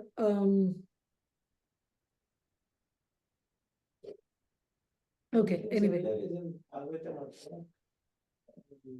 Vaishnav, Aham Vaishwanaro Bhutva Pranina Vaishnavana, Shambhu also he says Devanam Achyuta Brahman Ah. Kalina Amachita, yes. Yeah. Yeah, so the purpose of all this is whenever we see anything, we can think the existence of this person, this tree, this building, this universe rests upon Krishna. Anything we see, existence is on Krishna. So we'll have a break now and then 15 minutes. Like, The exam took some more time, you know? yeah. I am ready to continue, but I'm thinking you all need a break. Okay, so. Okay.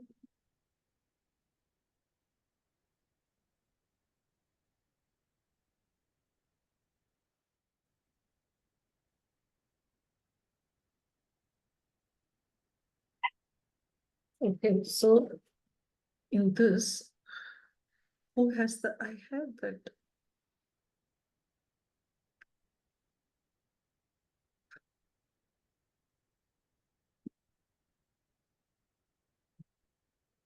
I had.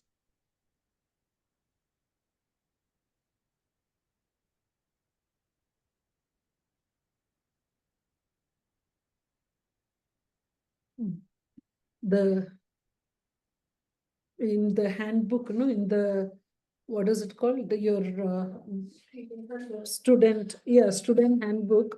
You have the self-study questions, no? In that they have given like 3 or 4 of these to know of these list. The opulences.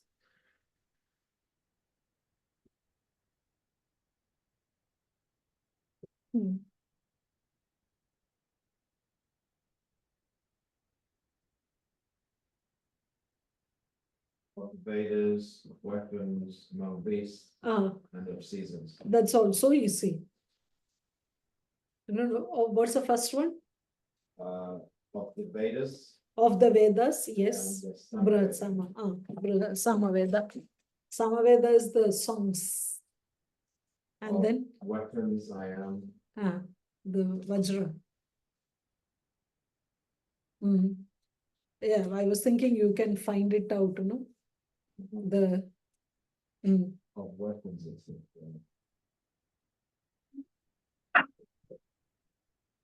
wielders of weapon, Rama, thunderbolt, weapons, thunderbolt, among beasts I am.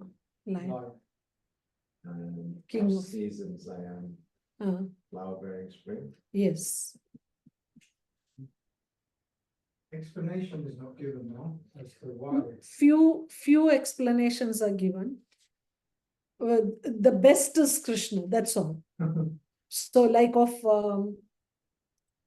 Yakshas and Rakshasas Kubera, Lord of Wealth. So he is the greatest. Then generals, I said Gandharvas, then creators, Brahma, then Daityas, Prahlad. So even in demons also you can see Krishna, it is Prahlad. He's a devotee in the demons, no? Yes. So I know that you explained this, I think it was last week, but a demon, what's the connection? Sorry? What's the connection between The demon? demon is Hiranyakashipu, no? Hiranyakashipu's son. So he was, Prahlad was a devotee, but born in a demonic family. Yeah. So he's considered because he's born in a family, but even there, Krishna is there, so he is Prahlad. Then Aryama, causes of procreation, Kandarpa. Oh, I think you can share that. Oh, I'm not sharing on Zoom. I thought I shared, sorry.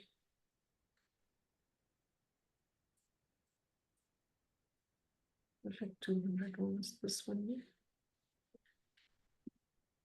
Okay, sorry.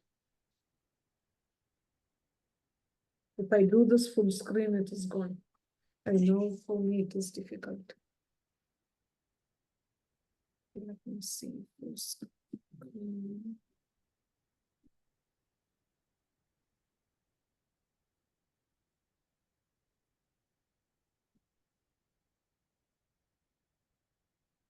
Okay, still I can't. Okay. Then in the qualities, vice, Zoom it comes little different. or the full one, huh? Yeah. The I mean, which it's one? coming, but I'll stay. Yeah, like how it is. Hey, Krishna. Okay. Let's the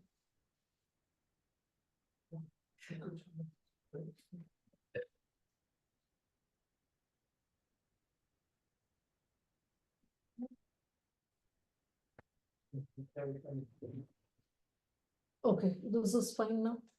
Now, yeah, I will share in Zoom now.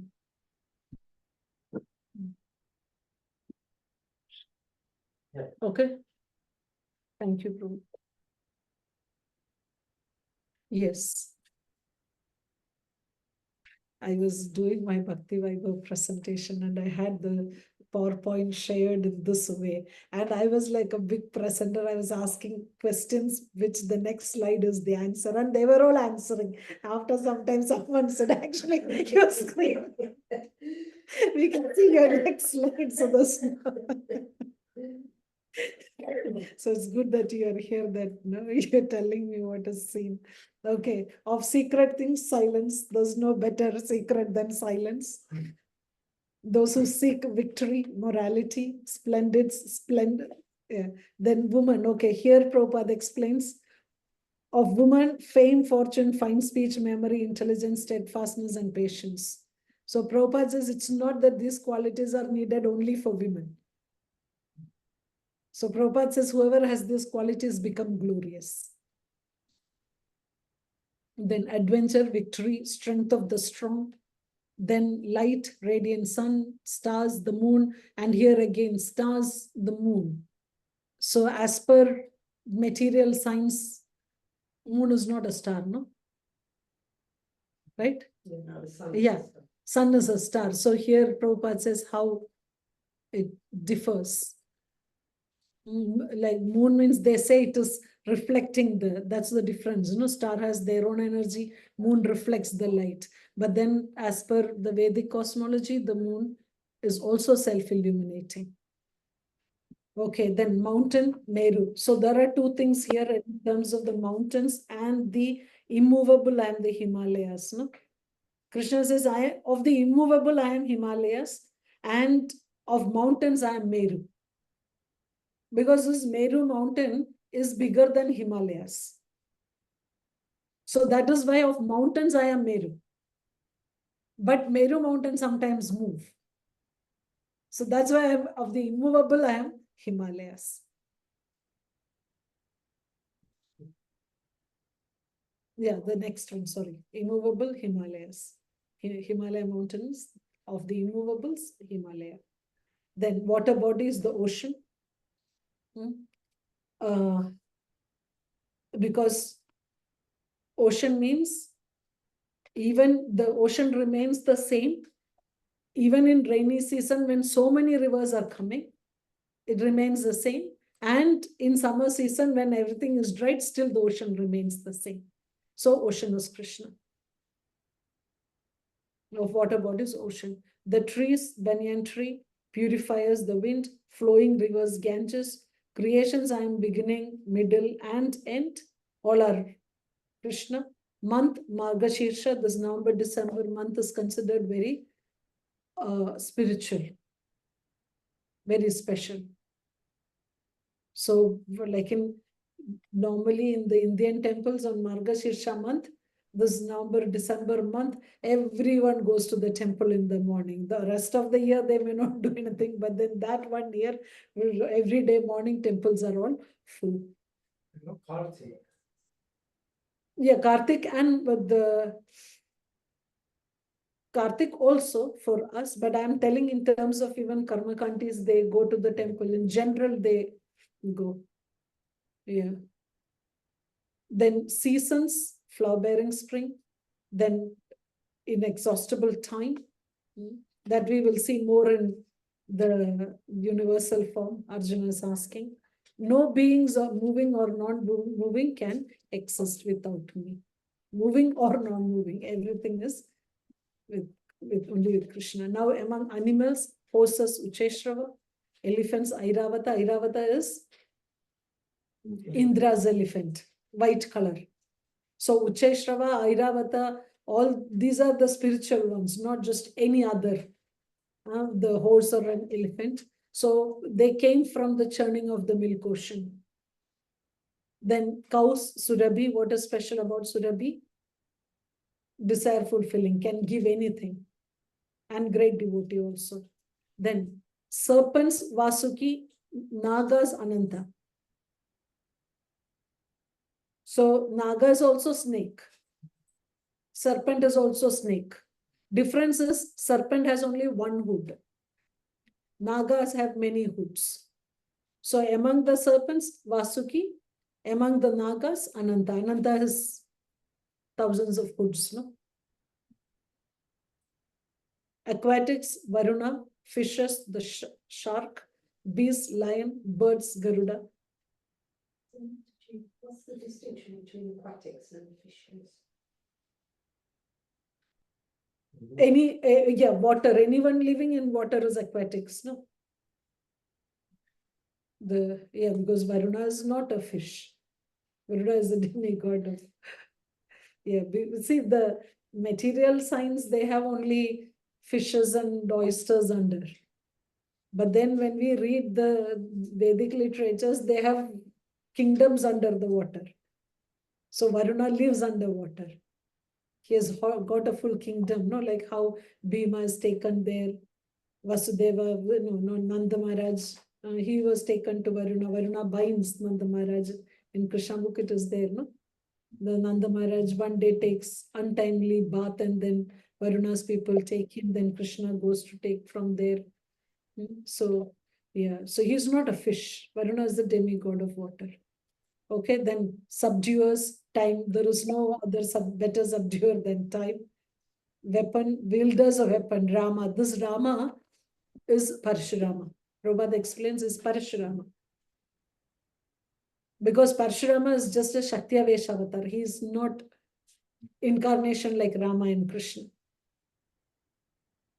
So that's why this wielders of weapon Rama is Parashurama. Cheats, the gambling, means of suppressing lawlessness, punishment, weapons, thunderbolt, and I'm all devouring death. Philosophical truths, I'm super soul in all living entities' heart. In living beings, Krishna is the living force. Of the senses, I am the mind. It's also important. So we don't have to think I am the mind, because mind is just one of the senses. Krishna puts it as a category of one of the senses. And the beginning, middle, and end of all beings, and the generating seed of all existences, generating principles of all that is yet to be. Of poetry is Gayatri. Gayatri Chandasamaham. It's a meter. In the poetry, the meter, Gayatri is the best, so Krishna is Gayatri. Then, of the letters, letter A, because nothing exists without A. Like when you say Ka, A is there.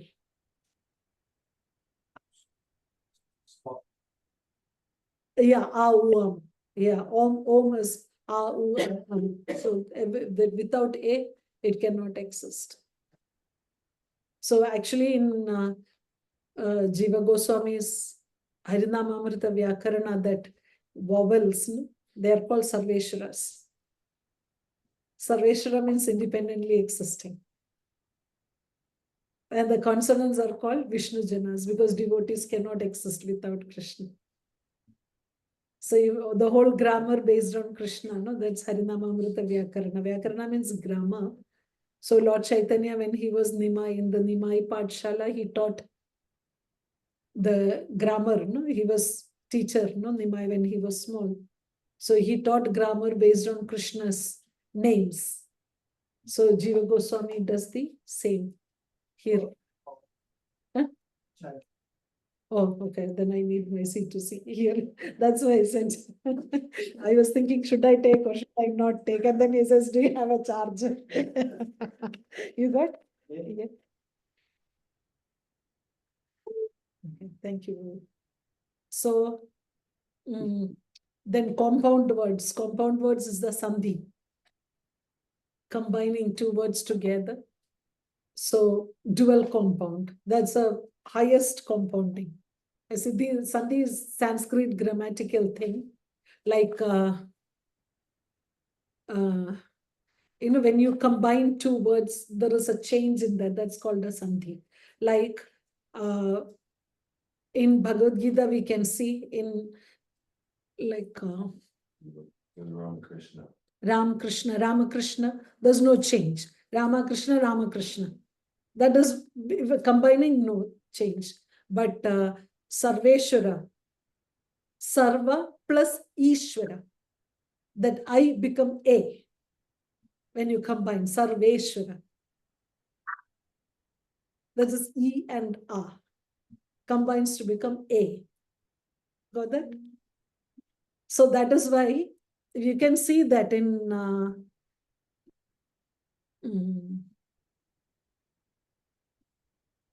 any verse you take, here you see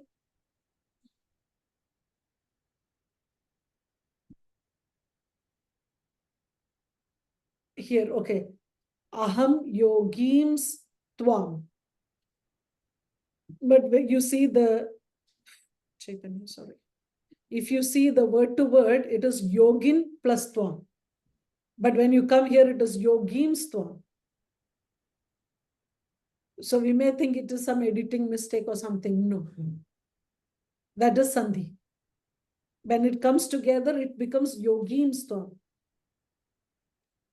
So that is called the compound. In that, Chintayosi, Chintyosi. You see this one? Chintyosi. Here it is Chintya Asi. Becomes Chintyosi. That is the sandhi, the grammatical one. That's a compound. So different way of compounding is there. Dual compound is double compound. Like I don't know how it comes. Yeah, so like ka becomes like ka, double. As a dual compound. So whatever it is, that's a, in these sandhis, the dual compound is the most toughest. So that's Krishna. Okay. Then, oh, here it is there, but I don't. Which screen are you seeing on Zoom? Yes.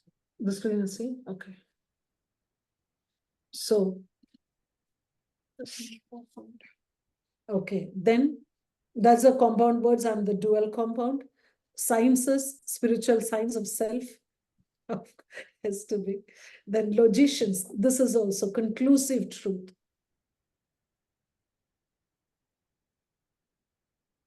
And hymns in the Samaveda, the Brihat Sama.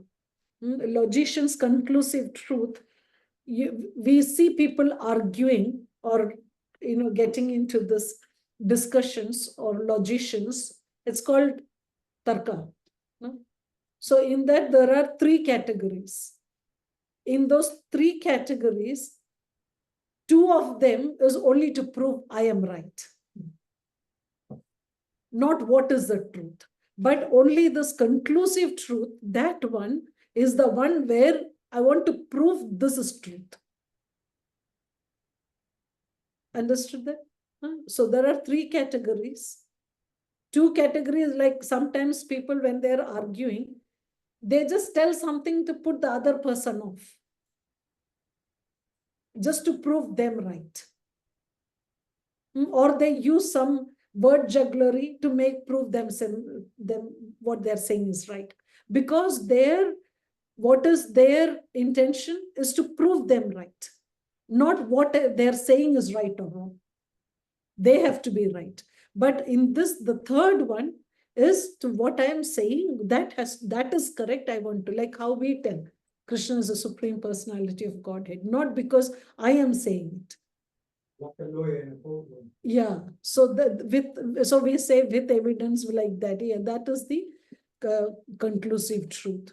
Then hymns in the Samaveda, Brihat Sama. Then Vedic mantras. This one, that's The Sama Veda is full of songs. In the four Vedas, no, divided. Sama Veda is the song, and Brihat means great. Like, I have not read Samaveda, so I don't know what it, like, I don't think Prabhupada explains also about that. Then vibrations, transcendental Om. So if Om is Krishna, why are we not chanting Om? Why are we chanting Hare Krishna? Then in the purport, Prabhupada says, Hare Krishna already contains Om. Because Om is the impersonal feature. No, Brahmedi Paramatma. Brahmedi Bhagavan Edi Shabdyate. So the Paramatma so the Brahman realization is what Om is. That, Om means all pervasive. But then Hare Krishna is the Bhagavan. So Bhagavan already includes Brahman realization. So that's why even though Krishna tells here,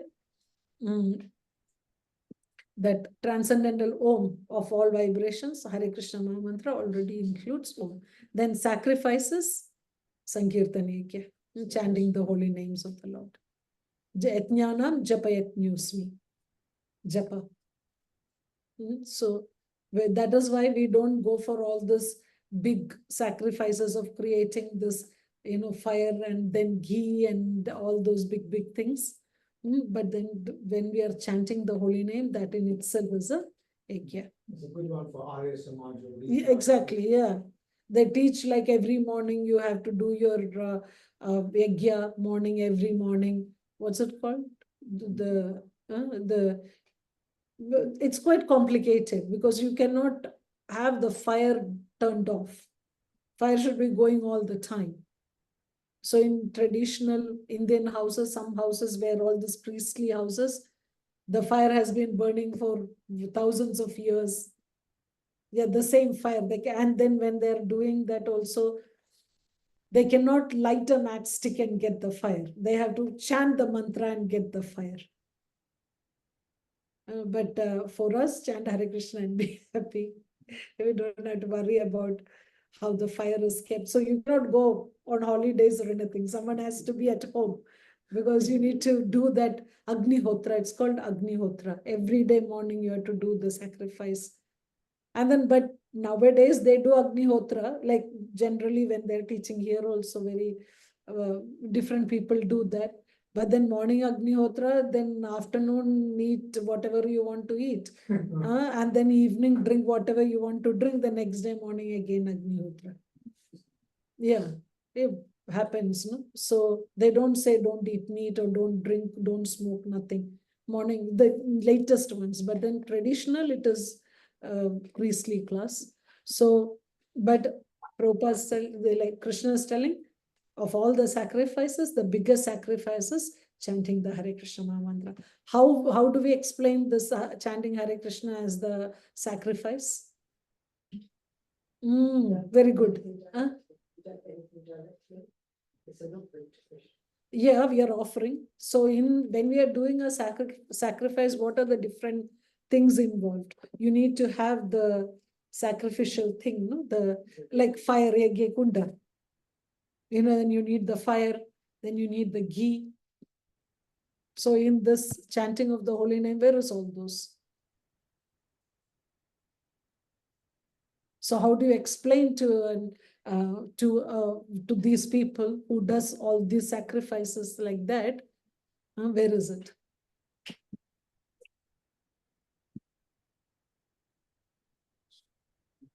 How do you explain? Sankirtan yajna. Correct, but how do you explain it as a yajna? Because you're just saying, where is the yajna here?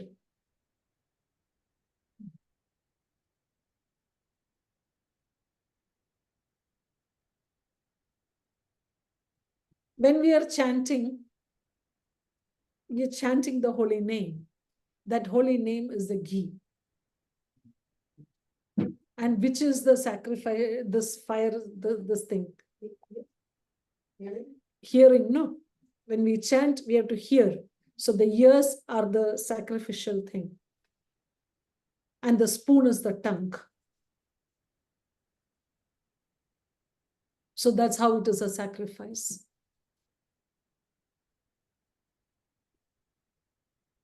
And then this, the holy name, the sacrificial, and then goes to the heart and purifies it.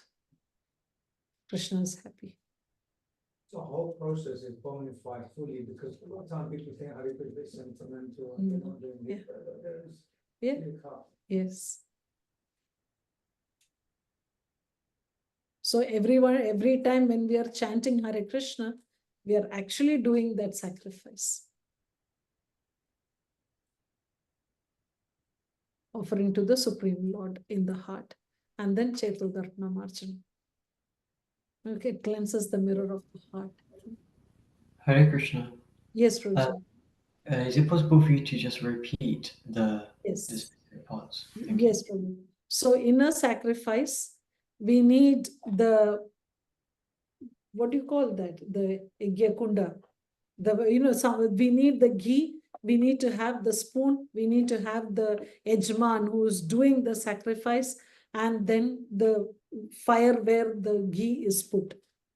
So the fire where the ghee is put is our ears. Especially right ear. Goes to the right ear and then goes to the heart. So the right ear is the Yajna. And the tongue is the spoon, and the holy name is the ghee. And then the soul is the Yajman, and is offered, like when it goes inside the ears, it goes to the heart, and Krishna is pleased. And from where is the mantra coming? Is it lip? From where is the mantra coming? Krishna. What is the source of the ghee? Krishna. Spiritual world. Spiritual world. How does it come from the spiritual world? How does that holy name come from the spiritual world to our tongue? It's beautiful. Krishna's food. Okay, that is a Gayatri, yes, fine. But then when we are chanting, from where is this holy name coming?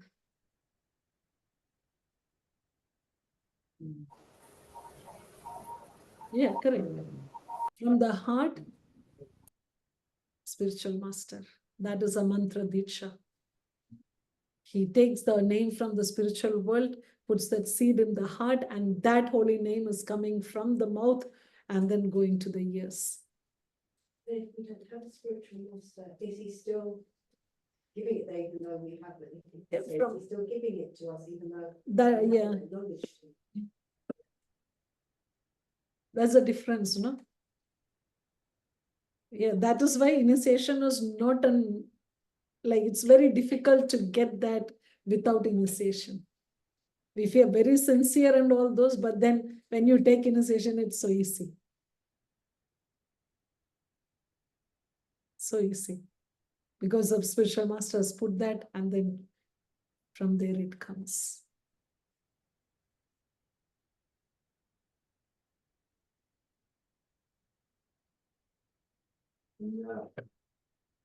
It says chanting japa. Yes. I think in the lecture of devotion, it distinguishes different types of chanting. One is. Yeah, loud chanting, soft chanting, yes. So when it's. Mental chanting. Because if you say that it's a yajna, then. Yeah. chanting That is why very loud. That is why when Haridas Thakur was asked which is the best one, he said loud chanting is the best. But actually, Bhaktivinoda Thakur in Haridam Chintamani explains that when we are chanting, when we chant our rounds also, it should only be the holy name that's going inside. So this multitasking is not that actual yajna. No, you cannot put ghee and the sand and everything together in the fire. So that's why when we are chanting, it should only be the holy name which is going inside. So even when we are mentally chanting, also we are hearing, no? We still hear. But then it is, the mind is also talking, so not easy to distinguish. That's why loud chanting means when we chant loudly, it goes above the sound of the mind. Then if you're focusing, that's why Prabhupada says chant and hear.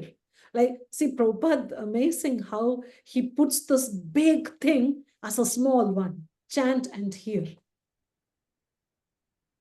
Chant and hear. And then another beauty is we cannot think and hear at the same time. Have you noticed that? If you're hearing attentively, you cannot think. So that's why Prabhupada said chant and hear. Because when we attentively hear, no thinking. Then again, as Bhaktivinoda Thakur says, only the holy name will go inside. Okay? So that removes the impersonalist empirical thing. If you surrender, you just hear. Yeah, only You don't hear. need to contemplate Correct. it or No, correct no, it, no. just Yeah. hear. That's why that when someone asks Prabhupada, what should I think when I'm chanting? Prabhupada said, where is the mind coming? Mhm. There's no mind in the picture because we are just chanting and hearing. Chant and hear. So, and that is why sometimes people will say, devotees, when they start, they will say, I chant 1 round attentively, than chanting 16 rounds. But that attentive chanting with 1 round is not possible because you're still thinking that I am focusing. It doesn't work. So you just keep chanting, and after some time, mind keeps quiet. Mind also starts listening. This is just like, when we are seeing, who is seeing? When we are hearing, who is hearing? Because the eyes are dead matter, ear is a dead matter. So who is seeing, who is hearing? The living entity. The soul is pure. Soul has got nothing to do with a Hollywood movie. So when we are watching a Hollywood movie, who is watching? Not this eyes, because this is dead matter. Then the mind's eye. So Prabhupada explains, like the shirt that we wear is in the same shape as the body. So this material senses is the exact covering of the mind or the mind's eye. So when we are seeing, it's a mind which is seeing. When we are hearing, the mind should be hearing. So we chant Hare Krishna, and at one point, the mind's ear will start hearing it. Like a lens in a camera. Yes. It's quite... yeah. That's why just chant and hear, chant and hear, chant here, chant here. At one point, the mind's ear will start hearing the mantra. And we experience it when we are chanting 16 rounds, 32 rounds. After 8 rounds, 16 rounds, then we start hearing. And that is why, which is easier, chanting 1 round or 4 rounds, which is easier? 4 is easier. Chanting 4 or 16, which is easier? 16 is easier. 16 or 64, which is easier? 64. 64 is easier. Yeah, rhythm. Yeah, then the mind is just listening to that, no problem. Our fight with the mind is over. Otherwise we are fighting with the mind. Mind, hear the mantra, mind, hear the mantra. After some time, mind will start listening. Then it is easier. So, these are the, how we see Krishna's opulences. And so whenever we see anything, we can think the existence of this person, this tree, this building, this universe rests upon Krishna. Nothing exists without him. That's the conclusion of the whole. And then in the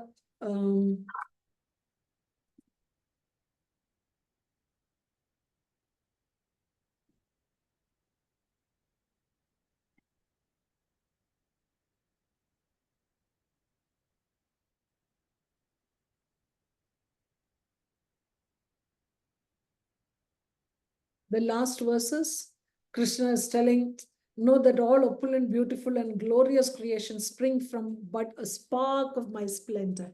So this is not all of Krishna's opulences. He just said the main ones. Any glorious or beautiful existence should be understood to be but a fragmental manifestation of Krishna's opulence, whether it be in spiritual or material world. So the conclusion is, Krishna is asking, but what need is there, Arjuna, for all this detailed knowledge? With a single fragment of myself, I pervade and support this entire universe. So these opulences are nothing, just a spark. Sounds like a good segue into the next chapter. Yes. So that's exactly it. Now, what will Arjuna say?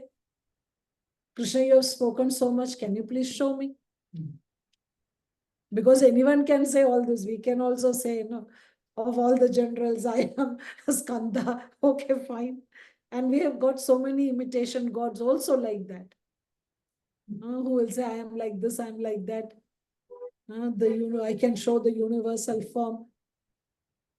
So many, they say, okay, there are some, what do you call, pseudo, no? And they say, oh, I will show you in your palm the universal form. It's just hallucination, no? It's just bewildering. It's in the palm, but Krishna showed the universal form in the sky. So we can see, like, when people say, I am God, you're God like that, we just tell them, can you please show your universal form? I accept you completely. Please show me your universal form. Big stretch, isn't it? Is it not big guru, but big God? Big proclamation. Yeah. They say, no, how like people are, and they completely believe they are God. And also there are people who are so much fools and not guided that they believe them also. It's just rubbish they speak, but people believe them. Like when I was seeing, like, someone sent it, like, this guy is telling this God man, you know, I don't know, you have heard. I told the other day that I got up late today, so the sun rose late. I was late in my puja today morning, so the sunrise was delayed. Because I did my puja late, and people are sitting and listening. It's, you know, and then like all the other ones also, no, the yogis creating this one, so that one devotee went to this man like that, and then he creates, you know, things in the air, and then he's talking and he says, you know, I need not from this one, but I need the one that you have kept there, you know, like that, because he's taking something like that. So that one devotee is there, Atma Tattva Prabhu, Prabhupada disciple. He had done all this before coming to Krishna consciousness, before he met Prabhupada. So he knows all these things, how these people do. Very powerful. So he explains how they're doing, like as not simple magic, but more how they control your mind, how they can, you know, tell what you're thinking, how they can take things from the air and all those things. So it's not a big thing. So, okay. So with that, we come to the 11th chapter. Prabhupada gives that thing where, you know, that other thing is like rest for a day, 7 days to make the world and Christianity, and rest for 1 day. Hey, Krishna saying is nothing, it's just like a spark of it. Yeah. It's a rest up. Yeah. No, Krishna is not even, Krishna is always playing with the flute and with Radharani. He doesn't tell Radharani, okay, please wait for 1 minute, let me go create the world. He doesn't. And that is why he is God. Because he has all the time for his devotees. And again, that's such an amazing point, how Krishna is, that he is not interested in any of these things. This creation, maintenance, nothing. That is all given. Why? Because he can fully take care of the devotee, help them to come back to him. Okay, so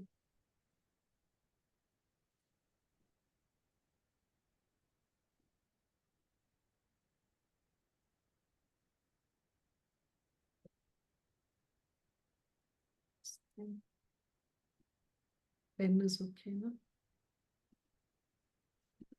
Don't have much of 11 here. How are they connected? Chapter 10 and 11. So we saw chapter 10, with a single fragment of myself, I pervade and support the entire universe.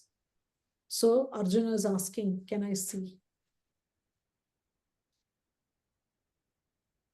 So again, in this one, we can see.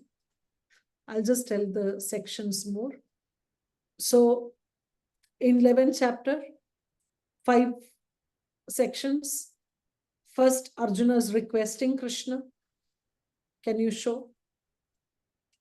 Then Sanjaya describes Arjuna's vision. He's only, here also we see Sanjaya and Dhritarashtra. So Sanjaya is explaining to Dhritarashtra. But Sanjaya is the one who is seeing. Dhritarashtra cannot see.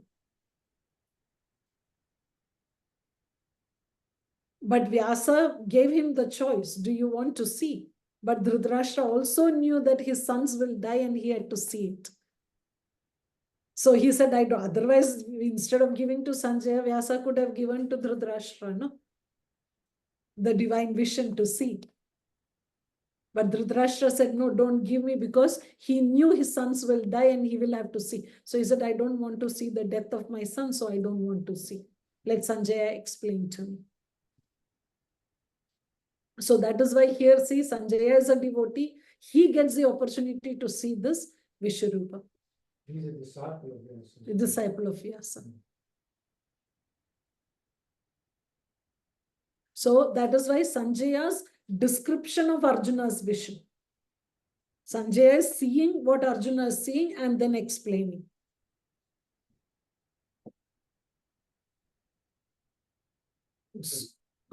Clarify, he sees what Arjuna sees, not like an overview of what's No, happening. no. He's seeing the exact universal form. Yeah. And then another thing is, universal form is not the permanent one. That also Prabhupada explained. It's not permanent. It's not like Krishna, there is Vishnu, there is Lord Rama, not like that. Got that? Universal form, because Arjuna is asking, can you show me? Krishna shows that. It's just a temporary material form. Why? Because there are so many people who worship the universal form. Because it's easier, no? Who can worship a boy who is playing flute? For people who are looking for opulence, they find it more comfortable worshipping the universal form. Then, what are the 5 subject matters of Bhagavad Gita? Sure.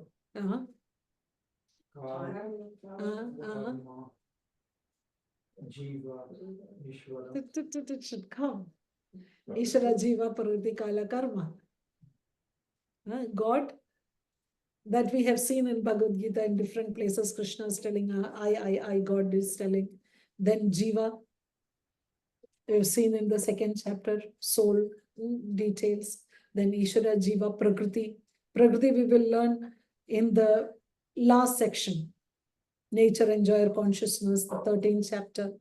13, 14, 15, 16, 17, all those more with the material nature. Then, so Ishvara, Jiva, Prakriti, Kala, time, and Karma, activity. Karma also we have seen. Kala is explained here.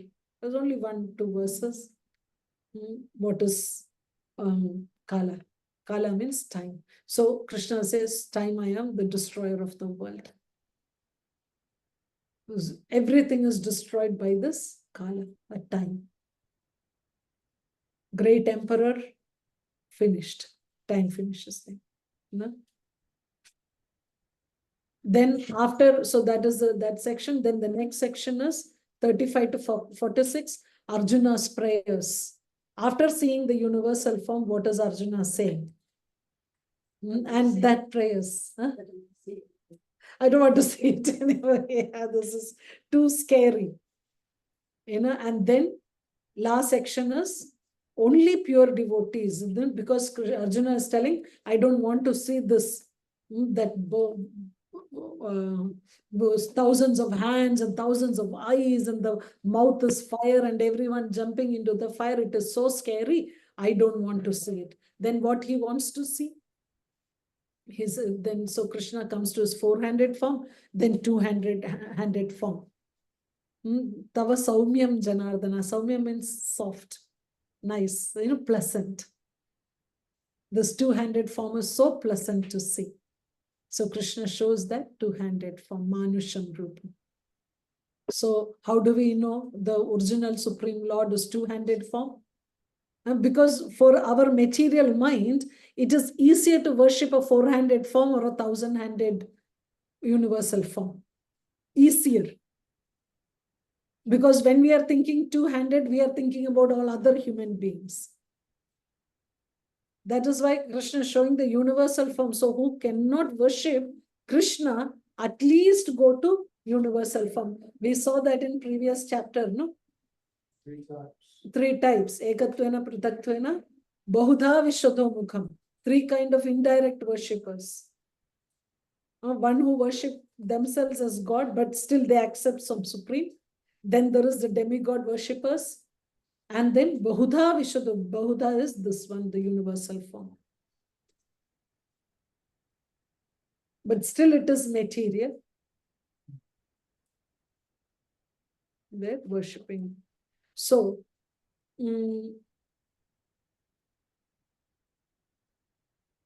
yeah, so first Arjuna talks about how he has heard about Krishna and he's so happy hearing about Krishna.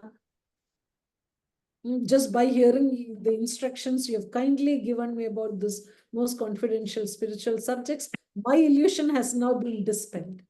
It's not like how how we ask a God man, oh, can you show me? Because I don't believe you, you show me. It is not, Arjuna is not challenging here. That's very important. In the first, till the break, everyone is video on, and then after break, no, this. Thank you, Prabhuji. Only you have kept that list, Yes. After that, yeah, it's very tricky, That's why the difference between being in the class and then hearing a class later, that's a difference. Because here you are in the environment of the class. But when you are at home, you bring the class to your environment, so easily distracted. Sorry, Mataji, I'm having issues with turning on my camera. That's the only thing. Otherwise, I have my video on. That's fine, no problem. Like, it's easier for me to know you are there, no? Otherwise, I'm like, are they there or not? And then you have to call out the names whose video is off so that I can know you are there. Like, that's all. Yeah. Okay. So, the Arjuna is not quest. Everyone, yeah, good. Then, like, if your video, if your video is on, see, whoever is switching on the video, they are the ones who are there.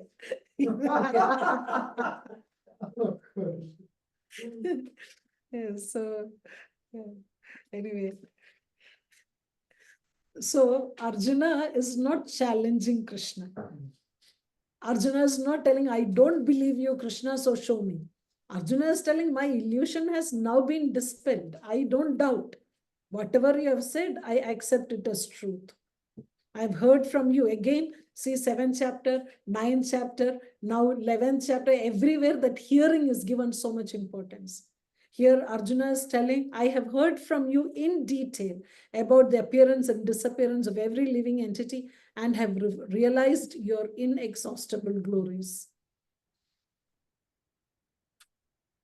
Then, though I see you here before me in your actual position, what is actual position? 200. as you have described yourself, I wish to see how you have entered into this cosmic manifestation. I want to see that form of yours. So original form is still two-handed. But he enters into this universe with this, the universal form. So now, Do some people believe it's the other way around? of course, because that's easier. For the material mind, universal form is easier to conceptualize as God. So they think that's the real one, and Yeah. Krishna's one is the mind. Yeah, Krishna is when, when he has to come as a human being, he takes a human form. No, Mudha, Yeah. when we, what is it? My Krishna, I've got so much memory loss. There's, when I take the fools deride me when I take human form. Avajananti mam mudha manushim tanumashritam. Param bhavam ajanantu. Okay. So, now, so Arjuna is telling, if you think that I am able to behold your cosmic form, O my Lord, O Master of all mystic power, then kindly show me that unlimited universal self. So here very clear, he is not challenging. He's telling, if you think that I'm able to. So only by Krishna's mercy we can see Krishna. What is the maximum we can reach by our own endeavor in knowing Krishna?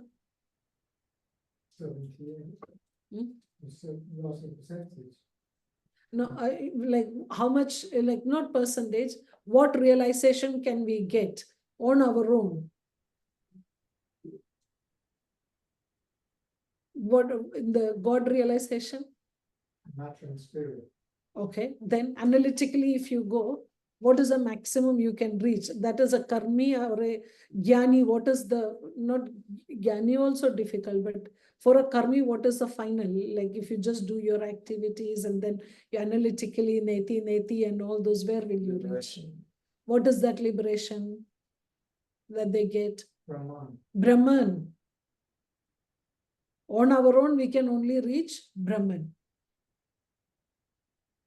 We can realize that, okay, there is a supernatural power which is pervading everywhere, and that is Brahman. That's only the effulgence of the sun. Then for the other two, we need Krishna's mercy.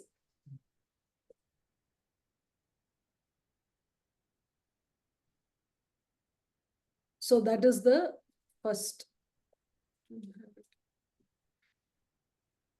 So, what are the reasons that Arjuna requests Krishna to show his universal form? First, he wants to establish Krishna's divinity for all. And then to convince others.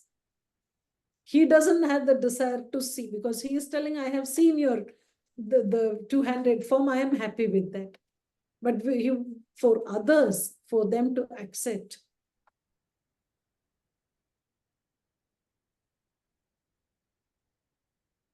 Then, as we discussed, Arjuna knows in the future there will be so many imposter gods who will come.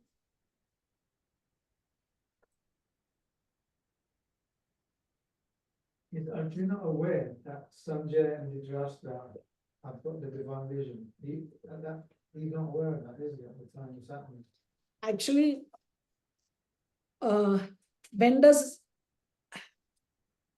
actually it is not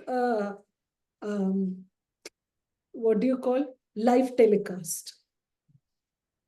It's not, Sanjay is not having a live telecast. Why?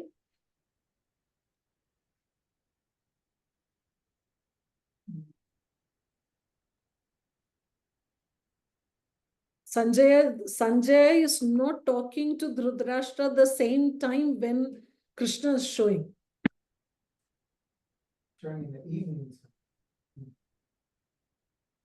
See, Sanjaya was in the battlefield, no?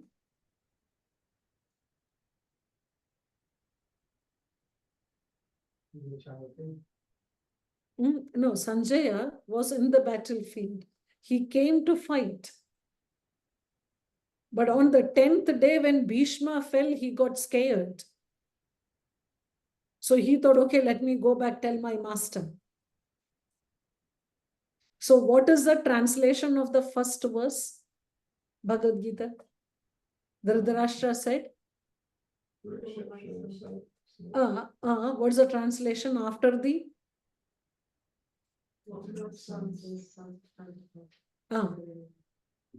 What? My sons and the sons of Pandu. Is he asking, what are my sons and the sons of Pandu doing? What did? Did means what? Exactly.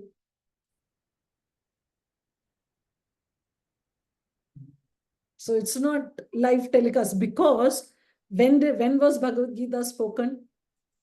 Which day do we celebrate Gita Jayanti? Ekadashi. It's not Vaikuntha Ekadashi. No, Vaikuntha Ekadashi is the next one, no? Moksha Ekadashi. Ekadashi. Who will start a war on Ekadashi day?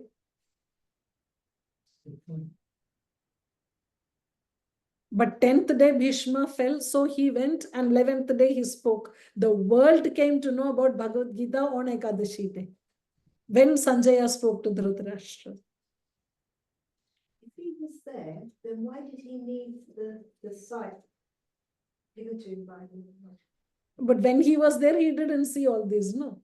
Like, see, battlefield, you know how many people were there in the battlefield?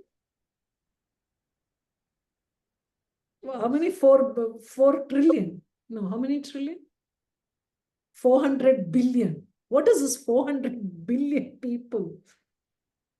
That size of Wales or something, it's like huge. Yeah, and it is like, it's quite a distracting thing, but then how did they fight? It was like, what do they say? Homo sapiens in the cave and all cannot do all those. The way they have fought is like another thing altogether, how they're fighting. Anyway, the point is Sanjaya is, the vision is later. So he got the vision later, or he got the vision while he was there, but then he No. gave it. No. When he goes back to Dhritarashtra, because Sanjay is Dhritarashtra's secretary. So he goes back to Dhritarashtra to say that at least now stop the war, because Bhishma has fallen. The chances of victory is almost nil for you, because even Bhishma, who has the power for Swachanda Mrityu, he will die only when he wants to die. And that person has fallen. Now you have no hope, so stop the war. So he goes back to Dhritarashtra. And that is why Dhritarashtra is asking the question, what did they do? They have all come together, what did they do? So he not run away in fear. He No. went back to ask Tell Dhritarashtra that, yes. So how do we know that? What is the end of Bhagavad Gita when he explains this? What did they do? And he is telling, there is victory. So you don't have victory in any way. Because where there is Krishna, where there is Arjuna, they will have victory. No, so Sanjaya gets that divine vision by Vyasadev's mercy. So like you said, it's not live telecast. Dhritarashtra saw a 10-day delay. You find out 10 days after. Yeah. What's already happened. Yeah, what's happened? But surely messengers and Messengers will be there. there. Yeah. Yes. Of course, the people will be there. Yeah. But then and Prabhupada explains, when Sanjaya comes, he's thinking, did my children stop the war? Are they not fighting? Did they come into any compromise? Which Dhritarashtra didn't want. So it's a very hated warfare. Yes.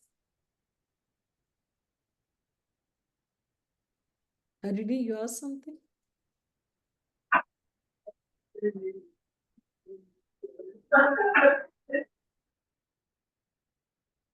Okay. So what are the reasons he's asking? So avoid imposters, and also to say that Krishna is not telling just theory, he can also show whatever he is telling. That all the demigods come from him, all those he can also show. And then we will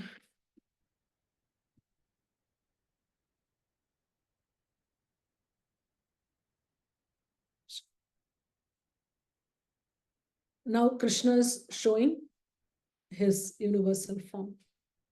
First, he explains it before showing. See now, my opulences, hundreds of thousands of very divine and multicolored forms. O best of the Bharatas, see here the different manifestations of Adityas, Vasus, Rudras, Ashwini Kumaras, all the other demigods. Behold the many wonderful things which no one have ever seen or heard before.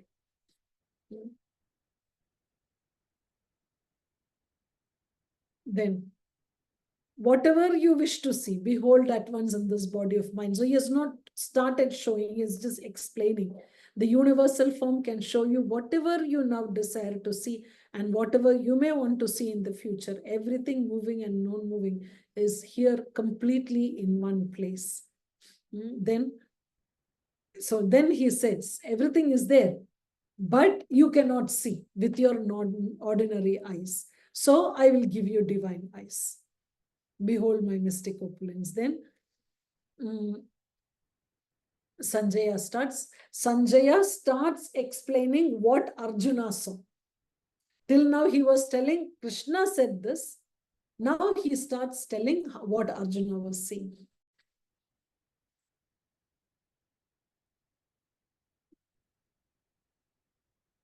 It's not what's happening, it's what Arjuna is seeing. Because there's a difference. If it's happening, you're just Yeah, exactly. No. Direct. Yes, what Arjuna saw. Like a mirror. Yeah. Not the aerial view. He got the same divine vision as what Arjuna had. So he could see. This universal form wasn't visible to everybody else. No. They don't have divine vision. Divine vision, yes. No people saw it. Yeah, like few. Not just Arjuna who had I think the sages and also like Mahabharat war people also was watching, no? Yeah, demigods, yeah, few of them. Yeah, how many? 4, 5, 6 something, no? Few of them saw, selected, no? Okay. Then he saw this unlimited mouths, unlimited eyes, wonderful vision, many celestial ornaments, divine upraised weapons, celestial garments, divine scents, all was wonderful, brilliant, unlimited, all expanding. And it was like hundreds of thousands of suns. It's just a material comparison. Can you imagine how on a summer day, when proper sun is there, how we before the sun comes, everyone start wearing the cooling glass. So here hundreds of thousands of suns come at the same time. It's just glaring. You cannot see anything that in that effulgence.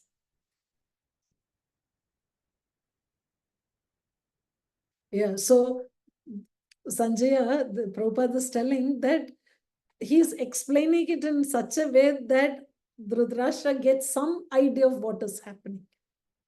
Because the effulgence of the universal form is not hundreds of thousands of suns. That's why if hundreds of thousands of suns were to rise at once in the sky, that is the nearest material calculation. To just give an idea. It's much more. To give an idea how it will be if hundreds of thousands of suns at the same time, how it will be, that's how it was. Then what all he say, see, unlimited, this universal form is also very powerful reading this chapter. Very powerful reading these shlokas. Why? Because in these verses, we can see, then, okay, Arjuna offered, and then, yeah, so now Arjuna is telling what, after seeing, he is telling Krishna what he is seeing. So here he is telling, I am seeing the demigods, various other living entities. I see Brahma sitting on the lotus flower, Lord Shiva, all sages, divine serpents, Aneka Bahu Dara Vaktra Netram. I see in your body many, many arms, bellies, mouths, and eyes. So it wasn't one, that's why universal, for many, many hands, many arms, bellies, mouths, eyes, expanded everywhere without limit. So it's not like showing in the palm of your hand. It's in the completely covering the sky.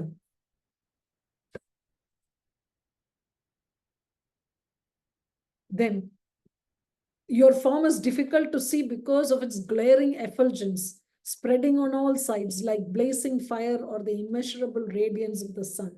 Yet I see this glowing form everywhere, adorned with various crowns, clubs, and discs. You are the ultimate resting place, inexhaustible, oldest maintainer of eternal religion, personality of Godhead. That's my opinion.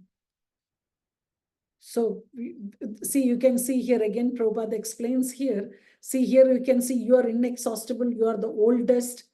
And here you see again, you're without origin, middle, or end. Your glory is unlimited. You have numberless arms, and the sun and moon are your eyes. I see you with blazing fire coming forth from your mouth. So we will see so many repetitions. Arjuna is telling the same thing. I can see so many suns, so many suns. That is because he is just so bewildered. When you get so excited, you just keep telling the same thing. Burning the entire universe by your own radiance. Although you are one, you spread throughout the sky and the planets and all space between. O great one, seeing this wonderful and terrible form, all the planetary systems are perturbed. Now, this is the reason for the Mahatmya, the greatness of this chapter. You see what happens to those people. All the hosts of demigods are surrendering before you and entering into you. Some of them, very much afraid, are offering prayers with folded hands. Hosts of great sages and perfected beings crying all peace are praying to you by singing the Vedic hymns. So the sages, the devotees, are glorifying. This is Stuvanti tum studivi pushkalabhi. Stuvanti, singing the songs, and then with prayers. Yeah, swasti, all peace. Swasti, swasti, they're chanting all the Vedic hymns. And all the different people, manifestations of Lord Shiva, Adityas, Vasus, Sadhyas, Vishwadevas, the Ashvis, Maruts, forefathers, Gandharvas, Yakshas, Asuras, and perfected demigods are beholding you in wonder. See, most of these people are already explained in the 10th chapter in the opulences. So then, all the planets with their demigods are disturbed at seeing your great form, with its many faces, eyes, arms, thighs, legs, and bellies, and your many terrible teeth. As they are disturbed, so I am. It's so scary, the whole universal form.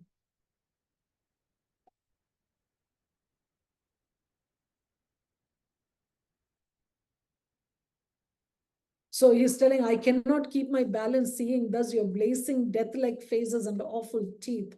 In all direction, I am bewildered. Then he's telling all the sons of Dhritarashtra, along with their allied kings, the Bhishma, Drona, Karna, and our chief soldiers also, are rushing into your fearful mouths. You see, what is Arjuna saying? See, that's why I'll just stop after this. I know it's 2 minutes past, but this is the climax of it. How it is important for a devotee. He is seeing that all the sons of Dhritarashtra, all his enemies, are jumping into the mouth of Krishna. And some I see trapped with heads smashed between your teeth. So for a devotee, no fear, because Krishna is already taking care of any adversities that we have. So these are the general enemies. And then great warriors enter blazing into your mouths. I see all people rushing full speed into your mouths as moths dash to destruction in a blazing fire. Then he's telling again and again, no, people are jumping everything because it's so bewildering, that universal form. Then, so he's asking, tell me who you are. He's coming, but now, okay, then this is actually the verse I was looking for. Sanjay is telling later also that Arjuna, okay, Arjuna is telling, this is very important verse, very powerful, this 36th verse. You see what Arjuna is telling, O master of the senses, the world becomes joyful upon hearing your name, and thus everyone becomes attached to you. Although the perfected beings offer their respectful homage, so they are saying Swasti, Swasti. The sages are singing the hymns, the demons are afraid and they flee here and there. All this is rightly done. So anytime when we are scared, we just recite this verse. Because Krishna, for the devotee, they're just offering prayers to Krishna, and the demons are so much afraid and fleeing everywhere. Should you say 34? 36. And just to recite this verse, meditating on the universal form, fear is completely destroyed. Any kind of obstacles. That's the 11th chapter, that's the Mahatmya.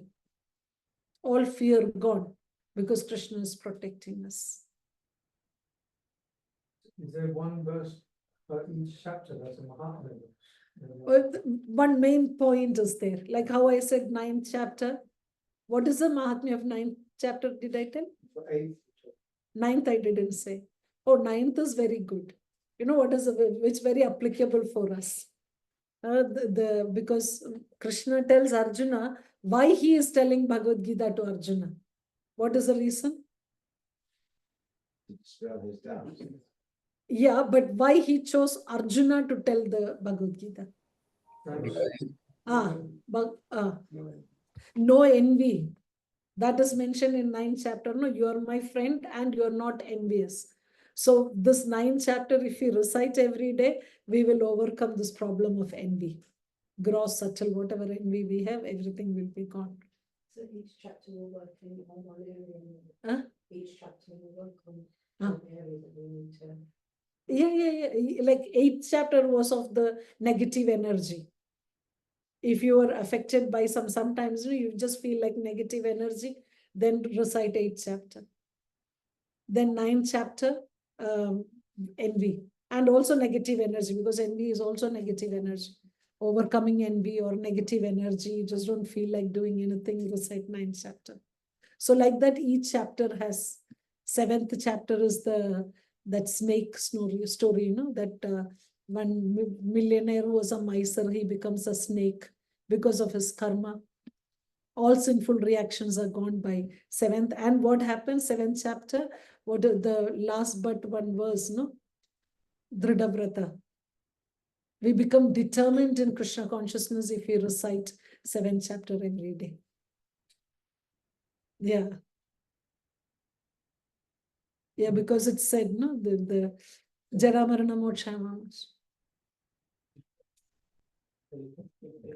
No, this one, Jara Marana Mokshaya Mama Shruti Atandiye Te Brahma Tadvidu Krishna Adhyatmam Karma Chakila. No, before that, the verse before. 10, I don't know, 10 I forgot. This is because I like the 7, 8, 9, 11 because very practical. No? Yeah, that 7. This for 9th chapter envy, Prabhupada says that, Prabhupada mentions. Yeah, with determination, 28. Yesham Thundagatam Papam Jananam Punya Karmanam Te Dunda Mohan Virmukta Bhajante Mam Dridam Vrata. When we will have determination, when all our sinful reactions are gone. Yesham Thundagatam Papam, all papa is gone. So by reciting 7th chapter, Papa is gone and we get determination. These are very powerful. And then these chapters, once we by heart the verses, it takes only 3-4 minutes to recite. Yeah, so when by the time you walk from the station to here, you will, or well, like from the, after you come back from Sankirtan, climbing up the stairs till the men's ashram, you will finish reciting 1 chapter.